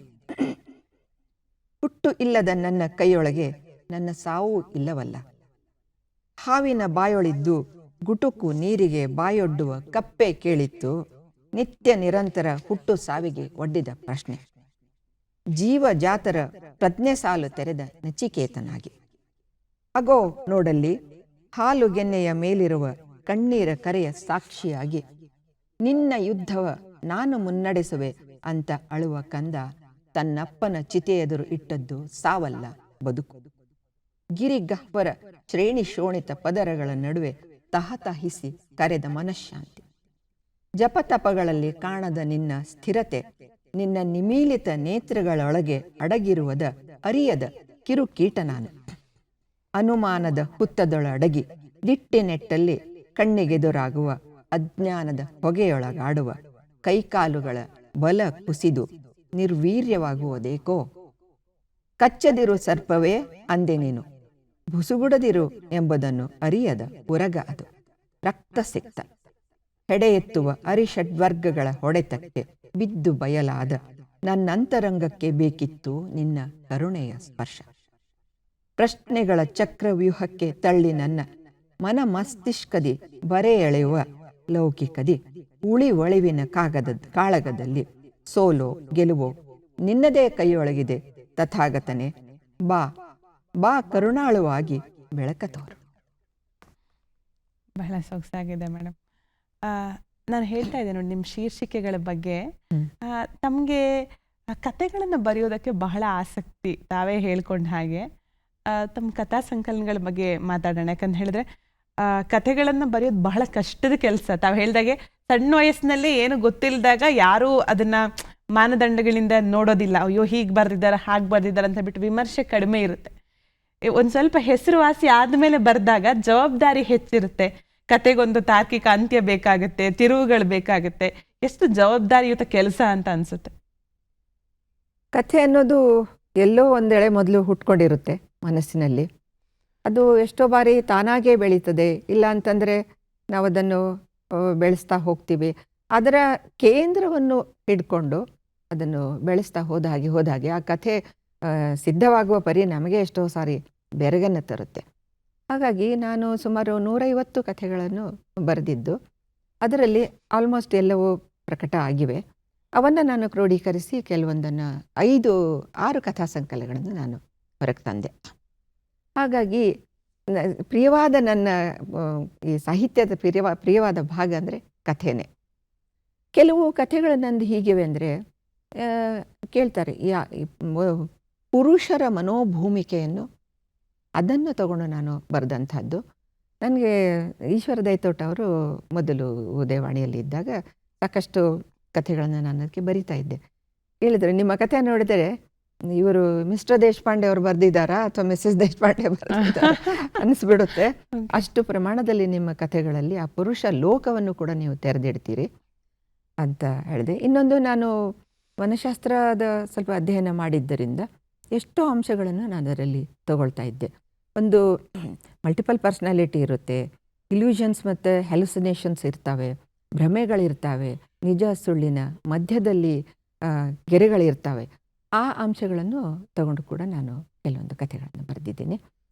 ಅವಕ್ಕೆಲ್ಲ ಸಾಕಷ್ಟು ಜನಮನ್ನಣೆ ಮತ್ತು ಬಹುಮಾನ ಈ ಥರ ಎಲ್ಲವನ್ನು ಅವು ಪಡ್ಕೊಂಡಿವೆ ಅಂತ ಹೇಳಲಿಕ್ಕೆ ನನಗೆ ಖುಷಿ ಆಗ್ತದೆ. ಒಬ್ಬ ಕತೆಗಾರ ಅಥವಾ ಕತೆಗಾರ್ತಿಗಿರಬೇಕಾದಂತಹ ಸೂಕ್ಷ್ಮ ಸಂವೇದನೆ ಎಂಥದ್ದು? ಯಾಕಂತ ಹೇಳಿದ್ರೆ ನಮ್ಮಲ್ಲಿ ಒಂದೇ ತಾಸಿನಲ್ಲಿ ಅಥವಾ ಒಂದೇ ಸ್ಟ್ರೆಚ್ನಲ್ಲಿ ಕೂತು ಕತೆನ ಬರೆದು ಮುಗಿಸ್ತೀವಿ ಅಂತ ಹೇಳೋದು ಕಡಿಮೆ. ಯಾಕಂತ ಹೇಳಿದ್ರೆ ಅದಕ್ಕೊಂದಷ್ಟು ಸಮಯ ಬೇಕಾಗುತ್ತೆ. ಅದರಲ್ಲೂ ಹೆಣ್ಮಕ್ಳಿಗೆ ತಾವು ಎಲ್ಲವನ್ನು ನಿಭಾಯಿಸಬೇಕಾಗುತ್ತೆ. ಬರೀ ಕತೆನೇ ನಾನು ಬರ್ಕೊಂಡು ಕೂತ್ಕೊಳ್ತೀನಿ ಅನ್ನೋ ಥರದ್ದು ಇರೋದಿಲ್ಲ. ಆಗು ಹೋಗುಗಳನ್ನು ನೋಡಬೇಕು, ಬೇರೆ ಬೇರೆ ಕೆಲಸಗಳನ್ನು ನಿಭಾಯಿಸಬೇಕು. ಆ ನಡುವೆ ಬರವಣಿಗೆಗೂ ಕೂಡ ಸಮಯ ಮೀಸಲಿಟ್ಕೋಬೇಕಾಗುತ್ತೆ. ತಮಗನ್ಸಿದೆ ಯಾವತ್ತಾದರೂ ಒಂದೇನೋ ಒಂದು ಎಳೆಯಿಂದ ಹುಟ್ಟುಕೊಂಡ ಕತೆ ಆರಂಭದಿಂದ ಎಂಡಿಂಗ್ ಹಿಂಗೆ ಮಾಡ್ಬೇಕಂತ ಹೊರಟು, ಇಲ್ಲ ಬೇರೆ ಬೇರೆ ವಿಚಾರಗಳನ್ನು ತಿಳಿದಾಗ ಇಲ್ಲ ಕತೆನ ಈ ರೂಪಕ್ಕೆ ಬದಲಿಸಬಹುದು ಅನ್ನೋ ಥರದ್ದೇನಾದರೂ ಬದಲಾವಣೆ ತಂದಿರೋದಿದೆಯಾ? ಆಗುತ್ತೆ, ಖಂಡಿತ ಆಗುತ್ತೆ ಯಾವಾಗಲೂ. ಯಾಕಂದರೆ ಹೆಣ್ಮಕ್ಕಳಿಗೆ ಅದು ಒಂದು ಇದ್ದೇ ಇರುತ್ತೆ. ಯಾಕಂದರೆ ಮನೆ ಜವಾಬ್ದಾರಿ, ಮಕ್ಕಳ ಸಂಸಾರ, ಇದೆಲ್ಲದರ ನಡುವೆಯೂ ಆ ಸೃಜನ ಶಕ್ತಿ ಅಂತ ಏನಿದೆ ಅಲ್ಲ, ಅದರದ್ದೊಂದು ತುಡಿತ ಇರುತ್ತೆ. ಕಥೆ ಬರಿಬೇಕು ಅಂದಾಗ ನೀವು ಹೇಳಿದ ಹಾಗೆ 1 ಗಂಟೆಯಲ್ಲಿ 2 ಗಂಟೆಯಲ್ಲಿ ನಾನು ಯಾವತ್ತೂ ಬರೋದಿಲ್ಲ, ಸಮಯ ತಗೊಳ್ತಾ ಇತ್ತು. ರೂಪುಗೊಂಡ ಕಥೆ ಒಂದು ಚೌಕಟ್ಟೇನಿರುತ್ತಲ್ಲ, ಆದರೆ ಅದು ಆ ಕೇಂದ್ರ ಮಾತ್ರ ನನ್ನಲ್ಲಿ ಉಳ್ಕೊಂಡಿರ್ತಿತ್ತು. ಕಥೆಯಲ್ಲಿ ದೊಡ್ಡ ದೊಡ್ಡ ವಿಮರ್ಶಕರು ಕೂಡ ಹೇಳ್ತಾರೆ, ಪಾತ್ರಗಳು ಎಷ್ಟೋ ಬಾರಿ ಲೇಖಕರನ್ನೇ ನಿಯಂತ್ರಿಸುವಂಥ ಅದು ಕೂಡ ಇರುತ್ತೆ. ಆ ಪಾತ್ರ ಯಾವ ರೀತಿ ಹೋಗ್ತಾ ಇದೆ ಅನ್ನೋದು ಒಂದೊಂದು ಬೆರಗು ನಮ್ಮಲ್ಲೂ ಮೂಡ್ತಾ ಇರುತ್ತೆ.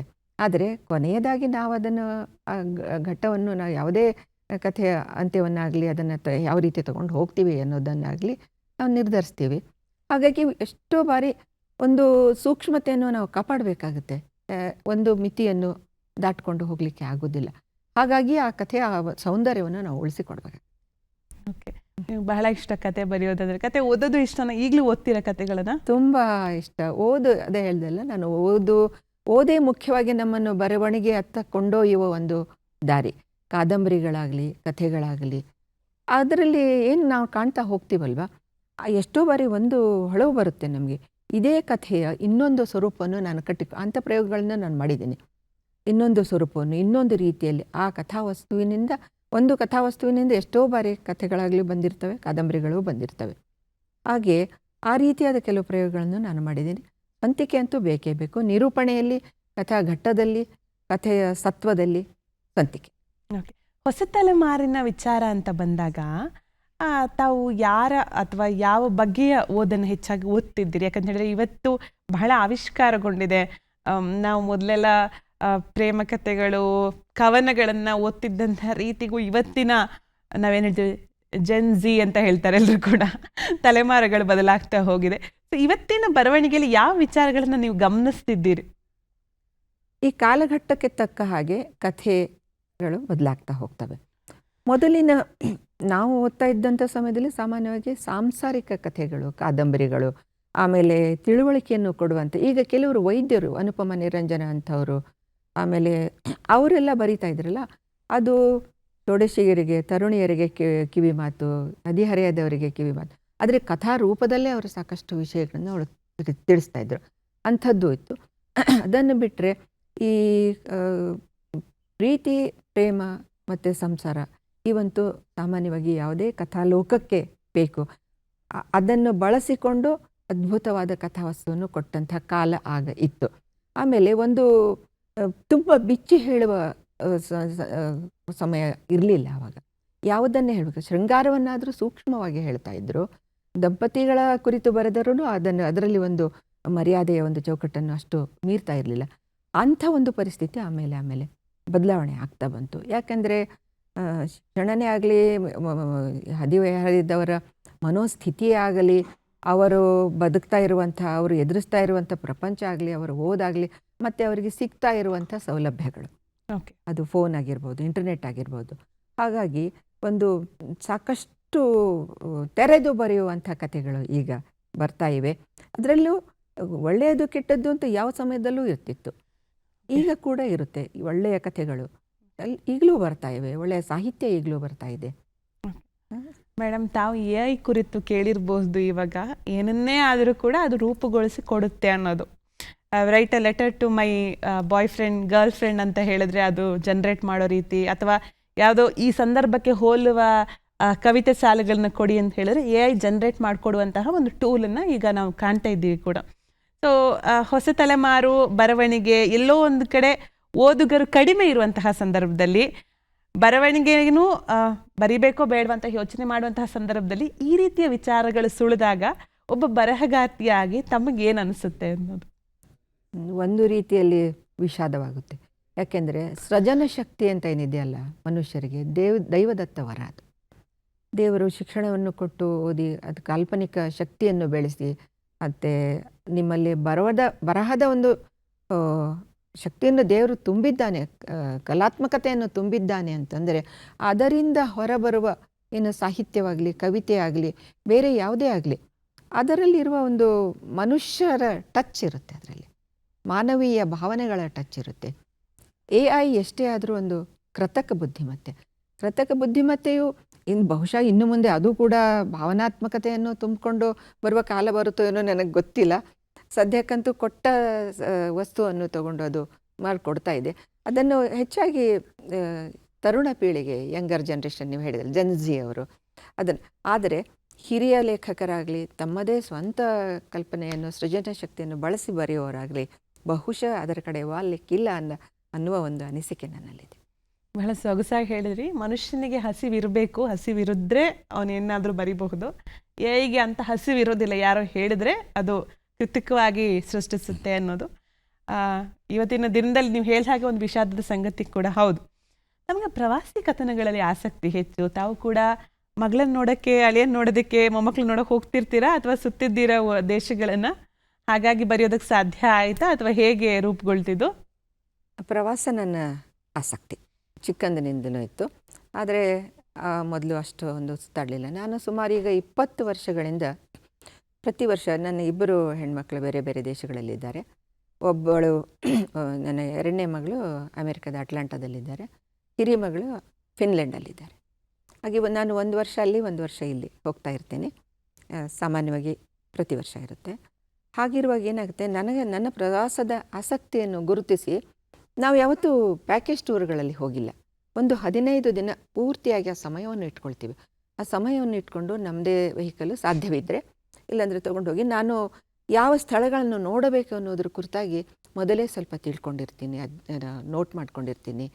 ಅಲ್ಲಿ ಹೋದಾಗ ಇಂಥದ್ದನ್ನು ನನಗೆ ನೋಡಬೇಕು ಅಂತಿರುವಾಗ ಅಂಥದ್ದಲ್ಲಿ ನಾನು ಉದಾಹರಣೆಗೆ ಹೇಳಬೇಕು ಅಂದರೆ, ನಾನು ಸ್ವೀಡನ್ಗೆ ಹೋದಾಗೆ ನನಗೆ ನೊಬೆಲ್ ಪಾರಿತೋಷಕವನ್ನು ಕೊಡುವಂಥ ಆ ಸ್ಥಳವನ್ನು ನೋಡಬೇಕು ಅಂತ ಇತ್ತು.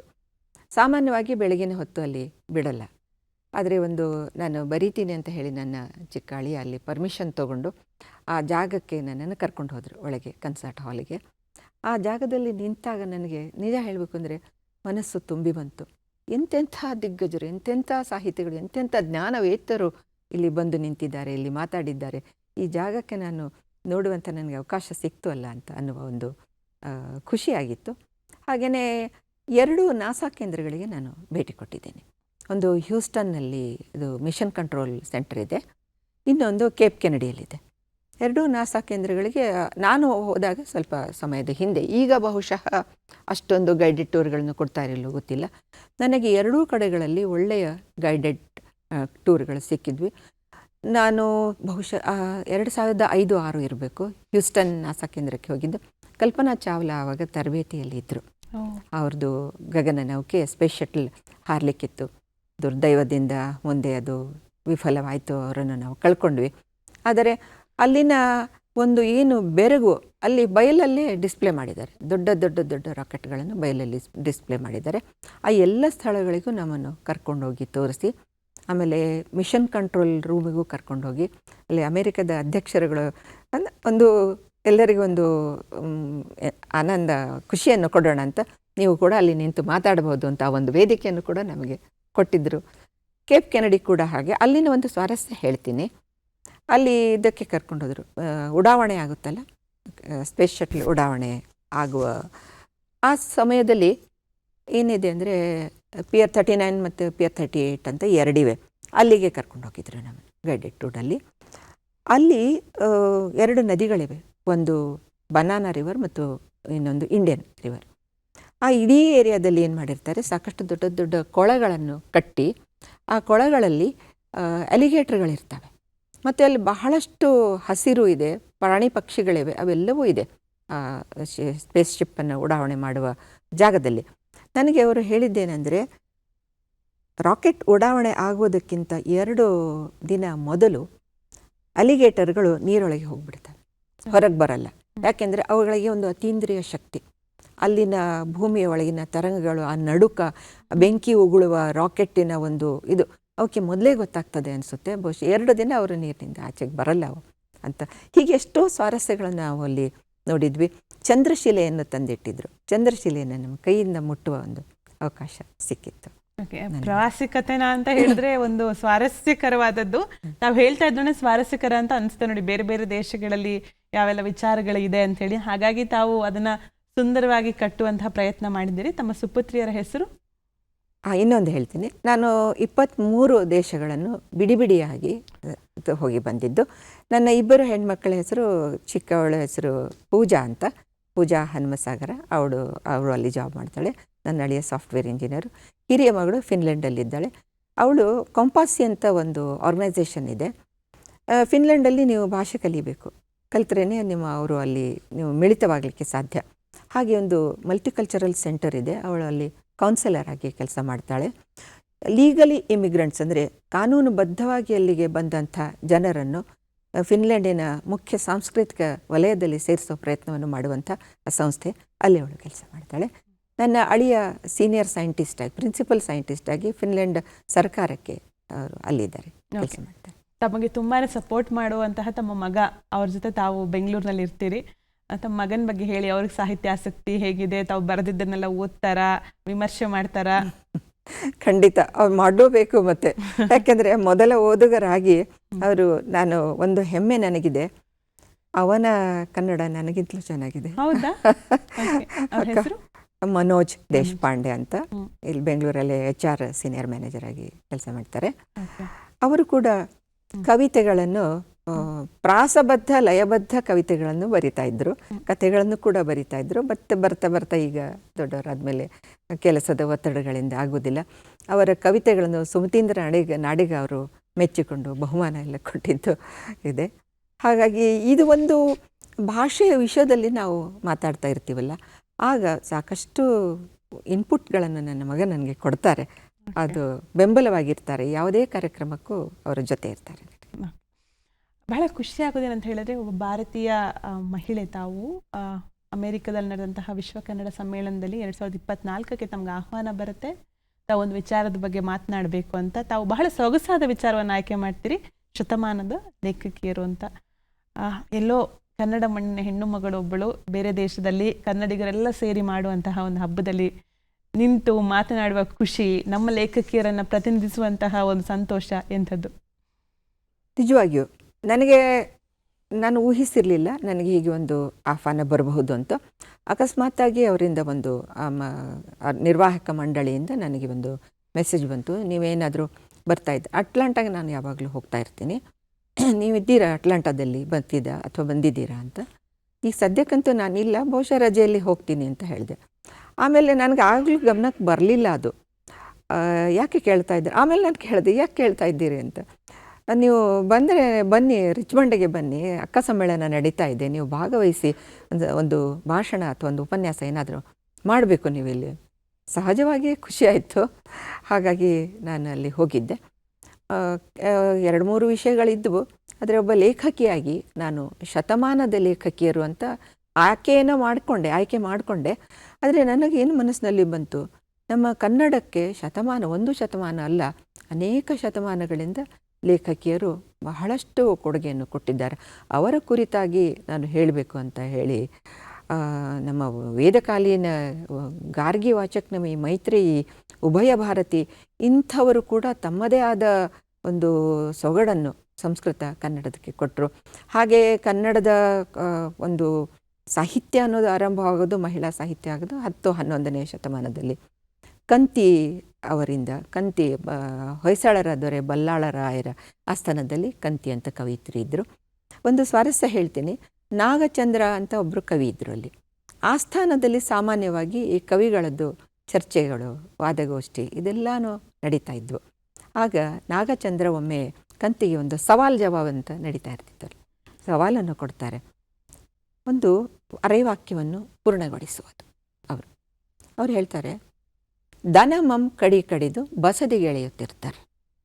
ಇದನ್ನು ನೇರವಾಗಿ ಕೇಳಿದರೆ ಹೇಗೋ ಅನಿಸುತ್ತೆ, ಆದರೆ ಕಂತಿ ನಸುನಕ್ಕು ಹೇಳ್ತಾರೆ, ವನದೊಳಗೆ ಪುಟ್ಟಿ ಬೆಳೆಯುತ್ತ ಹೊಸತನವ ಸೂಸುತ್ತಿರೆ ಸಚ್ಚಂದನಂ ಕಡಿದು ಸುರುಚಿರ ಸಚ್ಚಂದನವಂ ಕಡಿದು ಬಸದಿಗೆ ಎಳೆಯುತ್ತೀರ. ಅಂದರೆ ಸಚ್ಚಂದನ ಅನ್ನೋದನ್ನು ಅವರು ಅಲ್ಲಿ ಸೇರಿಸ್ತಾರೆ. ಬರೀ ದನಮಂ ಅಂತ ಇರ್ತಲ್ಲ, ಸಚ್ಚಂದನ ಅದನ್ನು ಸೇರಿಸ್ಬಿಟ್ಟು ಆ ಕವಿತೆಯನ್ನು ಅವರು ಪೂರ್ಣ ಮಾಡ್ತಾರೆ. ಹಾಗೆ ಒಂದು ಅನಂತರ ಅಕ್ಕ ಮಹಾದೇವಿಯವರು ಅತ್ತಿಮಬ್ಬೆ, ಇವತ್ತಿಗೂ ಕೂಡ ಅತ್ತಿಮಬ್ಬೆ ಪ್ರಶಸ್ತಿ ಅನ್ನೋದು ಅವರು ಕನ್ನಡಕ್ಕೆ ಪರೋಕ್ಷವಾಗಿ ಕೊಟ್ಟಂಥ ಒಂದು ಬೆಂಬಲ.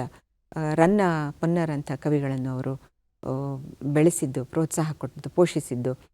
ತೀರ್ಥಂಕರ ಪುರಾಣ ಅಂತ ಒಳ್ಳೊಳ್ಳೆಯ ಶಾಂತಿ ಪುರಾಣದಂಥ ಕೃತಿಗಳನ್ನು ಬರೆಸಿದ್ದು, ಅದನ್ನು ಎಲ್ಲ ನಾನು ಹೇಳಿ. ಆನಂತರ ನಮ್ಮ 20ನೇ ಶತಮಾನ ಆರಂಭ ಆದಾಗ ಮಾತ್ರ ನಮ್ಮ ಹೆಣ್ಣು ಮಕ್ಕಳಿಗೆ ಶಿಕ್ಷಣ ಶುರುವಾಯಿತು. ಆಗ ನಂಜನಗೂಡು ತಿರುಮಲಾಂಬ ಅವರು, ಸರಸ್ವತಿ ಬಾಯಿ ರಾಜವಾಡಿಯವರು, ಗಿರಿಬಾಲೆ, ಆಮೇಲೆ ಶ್ಯಾಮಲಾ ಬೆಳಗಾಂವ್ಕರ್ ಇಂಥ ಅನೇಕ ಲೇಖಕಿಯರು ತಮ್ಮದೇ ಆದ ರೀತಿಯಲ್ಲಿ ಮಹಿಳೆಯರ ಮನಸ್ಸನ್ನು, ಅವರ ನೋವುಗಳನ್ನು, ಅವರಿಗೆ ಬೇಕಾಗಿರುವ ಅವಶ್ಯಕತೆಗಳ ಕುರಿತು ಅವರು ತೆರೆದಿಟ್ಟು ಬರಿತಾ ಹೋದರು. ಆ ನಂತರ ನಾನು ಹೇಳಿದಾಗೆ 1950ರ ನಂತರ ಒಂದು ನವೋದಯದ ಎರಡನೆಯ ಭಾಗ ನವ್ಯ ಕಾಲಘಟ್ಟ ಶುರುವಾಯಿತು ಸಾಹಿತ್ಯದ್ದು. ಅದರಲ್ಲಿ ಮಹಿಳೆಯರು, ಪುರುಷರು ಸಾಕಷ್ಟು ವಿಪುಲವಾದ ಸಾಹಿತ್ಯ ಸೃಷ್ಟಿಯಾಯಿತು. ಆ ಸಮಯದಲ್ಲಿ ಕೂಡ ಅನೇಕ ಮಹಿಳೆಯರು, ನಮ್ಮ ಜಯದೇವಿ ತಾಯಿ ಲಿಗಾಡೆಯವರು ಇರ್ಬೋದು, ಅನುಪಮ ನಿರಂಜನ ಅವರು ಬರಿತಾ ಬಂದರು. ಟಿ ಸುನಂದಮ್ಮ, ಭುವನೇಶ್ವರಿ ಹೆಗಡೆ ಅವರು ಹಾಸ್ಯ ಸಾಹಿತ್ಯ ಕ್ಷೇತ್ರವನ್ನು ಬೆಳಗಿದರು. ಕಾದಂಬರಿ ಕಾರ್ತಿಯರು, H.G. ರಾಧಾದೇವಿ, ಆಮೇಲೆ ಸಾಯಿ ಸುತೆ, ಹೀಗೆ ಎಷ್ಟು ಜನ ಮಹಿಳೆಯರು ಸಾಹಿತ್ಯಕ್ಕೆ ಬೇರೆ ಬೇರೆ ರೀತಿಯಾದ ಕೊಡುಗೆಯನ್ನು ಕೊಡ್ತಾ ಬಂದರು. ಅನಂತರ ಸ್ತ್ರೀವಾದಿ ಸಾಹಿತ್ಯ ಅಂತ ಬಂತು. ಸ್ತ್ರೀವಾದವನ್ನು, ಸ್ತ್ರೀ ಅಸ್ಮಿತೆಯನ್ನು ಎತ್ತಿ ಹಿಡಿಯುವಂಥ ಸಾಹಿತ್ಯವನ್ನು ಮಹಿಳೆಯರು ಸಾಕಷ್ಟು ರೀತಿಯಲ್ಲಿ ಕಟ್ಕೊಡ್ತಾ ಬಂದರು. ಆದರೆ ಇನ್ನೊಂದು ಅಂದರೆ, ಮೊದಲು ಪುರುಷರು ಮಾತ್ರ ಜೀವನ ಚರಿತ್ರೆಗಳನ್ನು ಬರಿತಾ ಇದ್ದರು. ಜೀವನ ಚರಿತ್ರೆ ಮತ್ತು ಪ್ರವಾಸ ಕಥನ ಇದು ಪುರುಷರು. ಆ ಕ್ಷೇತ್ರದಲ್ಲಿ ಕೂಡ ಮಹಿಳೆಯರು, ನಾವು ಇಳಾ ಅವ್ರದ್ದು ನೋಡ್ಬೋದು, ಮತ್ತು ನಮ್ಮ ಉಷಾರೈ ಅವ್ರದ್ದು ನೋಡ್ಬೋದು, ಜೀವನ ಚರಿತ್ರೆಗಳನ್ನು ಬರಿತಾ ಇದ್ದಾರೆ. ಹಾಗೆ ಇನ್ನು ಅನುವಾದ ಕ್ಷೇತ್ರದಲ್ಲೂ ಕೂಡ ತಾವು ಕೆಲಸ ಮಾಡಿದ್ದೀರಿ. ಮಕ್ಕಳ ಓದಿಗೆ, ಶಿಕ್ಷಣಕ್ಕೆ ನೆರವಾಗುವಂತಹ ಒಂದಷ್ಟು ಕೆಲಸಗಳನ್ನು ಮಾಡಿದ್ದೀರಿ. ಅನುವಾದದ ಕುರಿತು ಚುಟುಕಾಗಿ ಹೇಳೋದಾದರೆ? ಪ್ರಥಮ್ ಬುಕ್ಸ್ ಸಂಸ್ಥೆ, ನಂದನ್ ನೀಲೇಕಣಿಯವರು, ಮಿಸ್ಸಸ್ ರೋಹಿಣಿ ನೀಲೇಕಣಿ ಅದಕ್ಕೆ ಡೈರೆಕ್ಟರ್ ಆಗಿದ್ದರು. ಅವರು ಅನೇಕ ಭಾಷೆಗಳಲ್ಲಿ ಪುಸ್ತಕಗಳು ಮಕ್ಕಳಿಗಾಗಿ ಒಂದು ತಿಳುವಳಿಕೆ ಕೊಡುವಂಥ ಮನರಂಜನಾತ್ಮಕ ಮತ್ತು ಕಥಾರೂಪದಲ್ಲಿ ಬರುವಂಥ 3 ಘಟ್ಟಗಳಲ್ಲಿ ಬರೆಸ್ತಾ ಇದ್ದರು. ಒಂದು ಭಾಷೆಯಿಂದ ಬೇರೆ ಬೇರೆ ಭಾಷೆಗಳಿಗೆ ಅವು ಅನುವಾದ ಆಗ್ತಾಯಿದ್ವು. ನಾನು ಮರಾಠಿ ಮತ್ತು ಇಂಗ್ಲೀಷ್ನಿಂದ ಕನ್ನಡಕ್ಕೆ ಅನುವಾದ ಮಾಡ್ತಾ ಇದ್ದೆ. ತುಂಬ ಸ್ವಾರಸ್ಯಕರವಾದ, ಸಚಿತ್ರವಾದ ಅಂತಹ ಪುಸ್ತಕಗಳು. ಹಾಗೆಯೇ ನನ್ನ ಕೆಲವು ಕಥೆಗಳು ಕೂಡ ಅದರಲ್ಲಿ ಬಂದವು. ಆ ರೀತಿ ನಾನು ಸುಮಾರು 40 ಪುಸ್ತಕಗಳನ್ನು ಅವರಿಗೆ ಅನುವಾದ ಮಾಡಿಕೊಟ್ಟಿದ್ದೆ. 40 ಪುಸ್ತಕಗಳು? ಪ್ರಥಮ್ ಬುಕ್ ಸಂಸ್ಥೆಗೆ ನಾನು ಮಾಡಿಕೊಟ್ಟಿದ್ದೀನಿ. ಸುಮಾರು 10 ವರ್ಷಗಳವರೆಗೆ ನಾನು ಮಾಡಿದೆ. ತುಂಬ ಖುಷಿಯಾಗೋದಂದರೆ, ನಿಮಗೂ ದೂರದರ್ಶನಕ್ಕೂ ಒಂದು ನಂಟಿದೆ. ಹೇಗೆ ನೆನಪಿಸ್ಕೊಳ್ತೀರಿ? ದೂರದರ್ಶನದಲ್ಲಿ ಇವತ್ತು ತಾವು ಶುಭೋದಯದ ಅತಿಥಿಯಾಗಿ ಬಂದು ಕೂತಿರೋದು ಎಷ್ಟು ಖುಷಿ ಇದೆ. ನನಗೆ ನನ್ನ ಬೆಳಗು ಕಾರ್ಯಕ್ರಮ ಇವತ್ತು ಬೆಳಗ್ಗೆ ನೆನಪಾಯಿತು. ತುಂಬ ವರ್ಷಗಳ ಹಿಂದೆ ಬೆಳಗು ಕಾರ್ಯಕ್ರಮ ಆಗಿತ್ತು, ಅದರಲ್ಲೂ ಬಂದಿದ್ದೆ. ಹೀಗೇ ಇನ್ನೂ 1-2 ಕಾರ್ಯಕ್ರಮಗಳಲ್ಲೂ ನಾನು ಭಾಗವಹಿಸಿದ್ದೀನಿ. ದೂರದರ್ಶನ ಅನ್ನೋದು ನಮ್ಮ ಬದುಕಿನ ಅವಿಭಾಜ್ಯ ಅಂಶ ಆಗಿದೆ. ಎಷ್ಟೇ ಚಾನಲ್ಗಳು ಬರಲಿ, ಆದರೆ ದೂರದರ್ಶನದ ವಾರ್ತೆ ಆಗಲಿ, ಭಾಷಾ ಶುದ್ಧಿ ಆಗಲಿ, ಅದು ನಿರೂಪಣೆ ಆಗಲಿ, ಇಲ್ಲಿನ ನಿರೂಪಕರಾಗಲಿ, ನಿಜವಾಗಿಯೂ ನಾನು ನನ್ನ ಮನಸ್ಸಿನಿಂದ ಹೇಳ್ತಾ ಇದ್ದೀನಿ, ಇದು ನಿಜವಾಗಿಯೂ ಅದ್ವಿತೀಯ ಅಂತ ಹೇಳಬಹುದು. ಒಬ್ಬ ಬರಹಗಾರನಿಗೆ ಓದುಗ ಕೊಡುವಂತಹ ಒಂದು ಧನಾತ್ಮಕ ವಿಮರ್ಶೆಯ ಪ್ರಶಸ್ತಿ, ಆ ಪ್ರಶಸ್ತಿಗೂ ಮೀರಿದ ಪ್ರಶಸ್ತಿಗಳನ್ನು ತಾವು ತೆಗೆದುಕೊಂಡಿದ್ದೀರಿ. ತಮ್ಮನ್ನ ಪ್ರಶಸ್ತಿ ಕೊಟ್ಟಿದ್ದಾರೆ, ಬಹುಮಾನ ಕೊಟ್ಟಿದ್ದಾರೆ, ಫೆಲೋಶಿಪ್ ಅಂತಲೂ ನೀಡಿದ್ದಾರೆ, ಗೌರವಿಸಿದ್ದಾರೆ. ಪ್ರಶಸ್ತಿಗಳು ಏನು ಬದುಕಿಗೆ ಏನು ಅನಿಸುತ್ತೆ? ನಿಜವಾಗಿ ಹೇಳಬೇಕಂದ್ರೆ ಪ್ರಶಸ್ತಿಗಳು ಒಂದು ಜವಾಬ್ದಾರಿ. ಯಾಕೆಂದರೆ ಶಂಭಾ ಜೋಶಿಯವರು ಹೇಳ್ತಾ ಇದ್ರು, ಲೇಖಕರಿಗೆ ತೃಪ್ತಿ ಆಗಬಾರ್ದು, ಸಾಕು ಇದು ನಾನೆಲ್ಲ ಬರೆದಿದ್ದು ಚೆನ್ನಾಗಿದೆ ಅಂತ ಅನ್ನಿಸ್ಬಾರ್ದು. ಎಲ್ಲಿವರೆಗೆ ನೀವು ಒಂದು ಲೇಖನದ ಕುರಿತು, ನಿಮ್ಮ ಪೆನ್ನಿನ ಕುರಿತು, ನಿಮ್ಮ ಅಕ್ಷರಗಳ ಕುರಿತು ಅತೃಪ್ತಿ ಇರುತ್ತೋ ಅಲ್ಲಿವರೆಗೆ ನೀವು ಬೆಳಿತೀರಿ. ಹಾಗಾಗಿ ಅದನ್ನು ಇಟ್ಕೊಂಡು ನೀವು ಪ್ರಶಸ್ತಿಗೆ ಆಯಿತು ಬಂತು ಇನ್ನೊಂದು ಮನೋಭಾವ ಇರಬಾರ್ದು. ಹಾಗಾಗಿ ಇನ್ನೂ ಅಷ್ಟು ಚೆನ್ನಾಗಿ ಬರೀಕು, ಇನ್ನೂ ಒಳ್ಳೆಯ ಕೃತಿಗಳನ್ನು ಕೊಡಬೇಕು ಅಂತ ಒಂದು ಅನಿಸಿಕೆಯನ್ನು ಪ್ರಶಸ್ತಿಗಳು ನಮಗೆ ಕೊಡ್ತವೆ. ಮತ್ತೊಂದು ಕವನವನ್ನು ತಾವು ಓದಬೇಕು ಅಂತ ಅಂದ್ಕೊಂಡಿದ್ರಿ, ಇನ್ನೊಂದು ಕವನವನ್ನು ಪ್ರೇಕ್ಷಕರಿಗೋಸ್ಕರ ಓದಬಹುದಾ? ನಮ್ಮ ಬದುಕೆ ಒಂದು ಸಾಹಿತ್ಯದ ಹಾದಿ. ನಾನು ನೋಡ್ತಾ ಇದ್ದೀನಿ ಎಲ್ಲ ಚಿತ್ರಗಳನ್ನು, ಸಾಹಿತ್ಯಗಳ ಒಡನಾಟ, ಸಭೆ ಸಮಾರಂಭ, ಮಾತು, ಪ್ರಾಯಶಃ ಎಲ್ಲವೂ ಪದಗಳ ಪುಸ್ತಕಗಳ ನಡುವೆಯೇ ಬದುಕು ಸಾಗಿದೆ ಅನ್ನಬಹುದು. ನಿಜ. ಈ ಕವನದ ಹೆಸರೇ ಕಥೆ. ಓಕೆ. ಅವಳದೇ ಒಂದು ಕಥೆ, ಬರೆದದ್ದು ಮಾತ್ರ ಅವಳಲ್ಲ, ಅವರು, ಇವರು ಮತ್ತು ಇನ್ನಾರೋ. ಅವಳೇ ಏಕೆ ಬರೆಯಲಿಲ್ಲ ಎಂದು ಕೇಳಬಹುದು ನೀವು. ಅದು ತಪ್ಪೇನಿಲ್ಲ. ಕೈಯಲ್ಲಿ ಮೊಳೆಗಳಿದ್ದುವಲ್ಲ, ಹೇಗೆ ಬರೆದಾಳು? ಮೊದಲು ಆ ಮೊಳೆಗಳು ಬಣ್ಣದವಿದ್ದವು. ಆ ಬಣ್ಣಕ್ಕೆ ಅವಳು ಮನಸೋತು, ಮೊಳೆ ತಾನೇ ಇದ್ದುಕೊಳ್ಳಲಿ ಎಂದು ಬಿಟ್ಟಳು. ಮೊಳೆಗೆ ಜೋಡಿಸಿಕೊಂಡ ಶೃಂಖಲೆ ಕಂಡಿರಲಿಲ್ಲವೋ ಏನೋ. ಅದೇ ಸಹಜ ಎಂದು ಆಗ ಅವಳಂಥವರು ಕೆಲವು ಸಹಜತೆಗಳನ್ನು ಒಪ್ಪಿಕೊಂಡೇ ಬಿಟ್ಟರು. ಆ ಸಹಜತೆಗಳಲ್ಲಿ ಅವಳತನಕ್ಕೆ ಜಾಗವಿರಲಿಲ್ಲ, ಅವನಿಗಿತ್ತು. ಅರಿವಾದಾಗ ತಡವಾಯ್ತೆ? ಗೊತ್ತಿಲ್ಲ, ಅದನ್ನೇ ಹೇಳಬಹುದಿತ್ತು. ಪದಗಳ ಬೆನ್ನಟ್ಟಿದಳು, ದೂರ ನಿಂತು ನಕ್ಕವು. ಮೊದಲು ಕಿತ್ತು ಮೊಳೆ ಅಂದವು, ಇನ್ನೀಗ ಮೊಳೆ ಕಿತ್ತುವುದೋ ಅಥವಾ ಪದಗಳ ಬೆನ್ನಟ್ಟುವುದೋ? ಅವಳು ದಿಂಗ್ಮೂಢಳು. ಪದ ಮೊಳೆ ಎರಡೂ ಒಟ್ಟಿಗಿರದ ಹಾಳೆಯಲ್ಲಿ ಅವಳ ಕಥೆಯನ್ನು ಯಾರು ಬರೆದರೆಂದು ತಲೆ ಕೆಡಿಸಿಕೊಳ್ಳದೆ ಬಂದಿರಾದರೆ ನೀವು ಓದಬಹುದು. ಗುಟ್ಟು ಹೇಳಲೆ, ಅವಳು ಇಣುಕಿ ಅದನ್ನೇ ತನ್ನ ಕಥೆ ಅನ್ನುತ್ತಿದ್ದಾಳೆ, ಹುಚ್ಚಿ. ಕಥೆ ಅವಳದ್ದೇ, ಬರೆದವರು ಬೇರೆಯವರು ಅನ್ನೋದು. ಮೇಡಮ್, ಕಾರ್ಯಕ್ರಮದ ಕೊನೆಯ ಘಟ್ಟಕ್ಕೆ ತಲುಪಿದ್ದೀವಿ. ಹೇಗೆ ಅನಿಸ್ತು ಕಾರ್ಯಕ್ರಮದಲ್ಲಿ ಭಾಗಿಯಾಗಿದ್ದು? ನಿಜವಾಗ್ಲೂ ನನಗೆ ಸಮಯ ಹೇಗೆ ಸರಿತು ಅಂತಲೇ ಗೊತ್ತಾಗಲಿಲ್ಲ. ಎಷ್ಟೊಂದು ಅಂಶಗಳು, ಕೆಲವನ್ನು ಹೇಳಲಿಕ್ಕಾಯಿತು, ಇನ್ನೂ ಕೆಲವನ್ನು ಹೇಳಲಿಕ್ಕೆ ಉಳಿದಿದೆ ಅಂತ ಕೂಡ ನನಗೆ ಅನ್ನಿಸ್ತಾ ಇದೆ. ಆದರೆ ನಿಮ್ಮ ಜೊತೆ ಮಾತಾಡಿದ್ದು ನಿಜಕ್ಕೂ ಒಳ್ಳೆಯ ಅನುಭವವನ್ನು ಕೊಡ್ತು. ದೂರದರ್ಶನಕ್ಕೆ ತುಂಬ ತುಂಬ ತುಂಬ ಧನ್ಯವಾದಗಳು.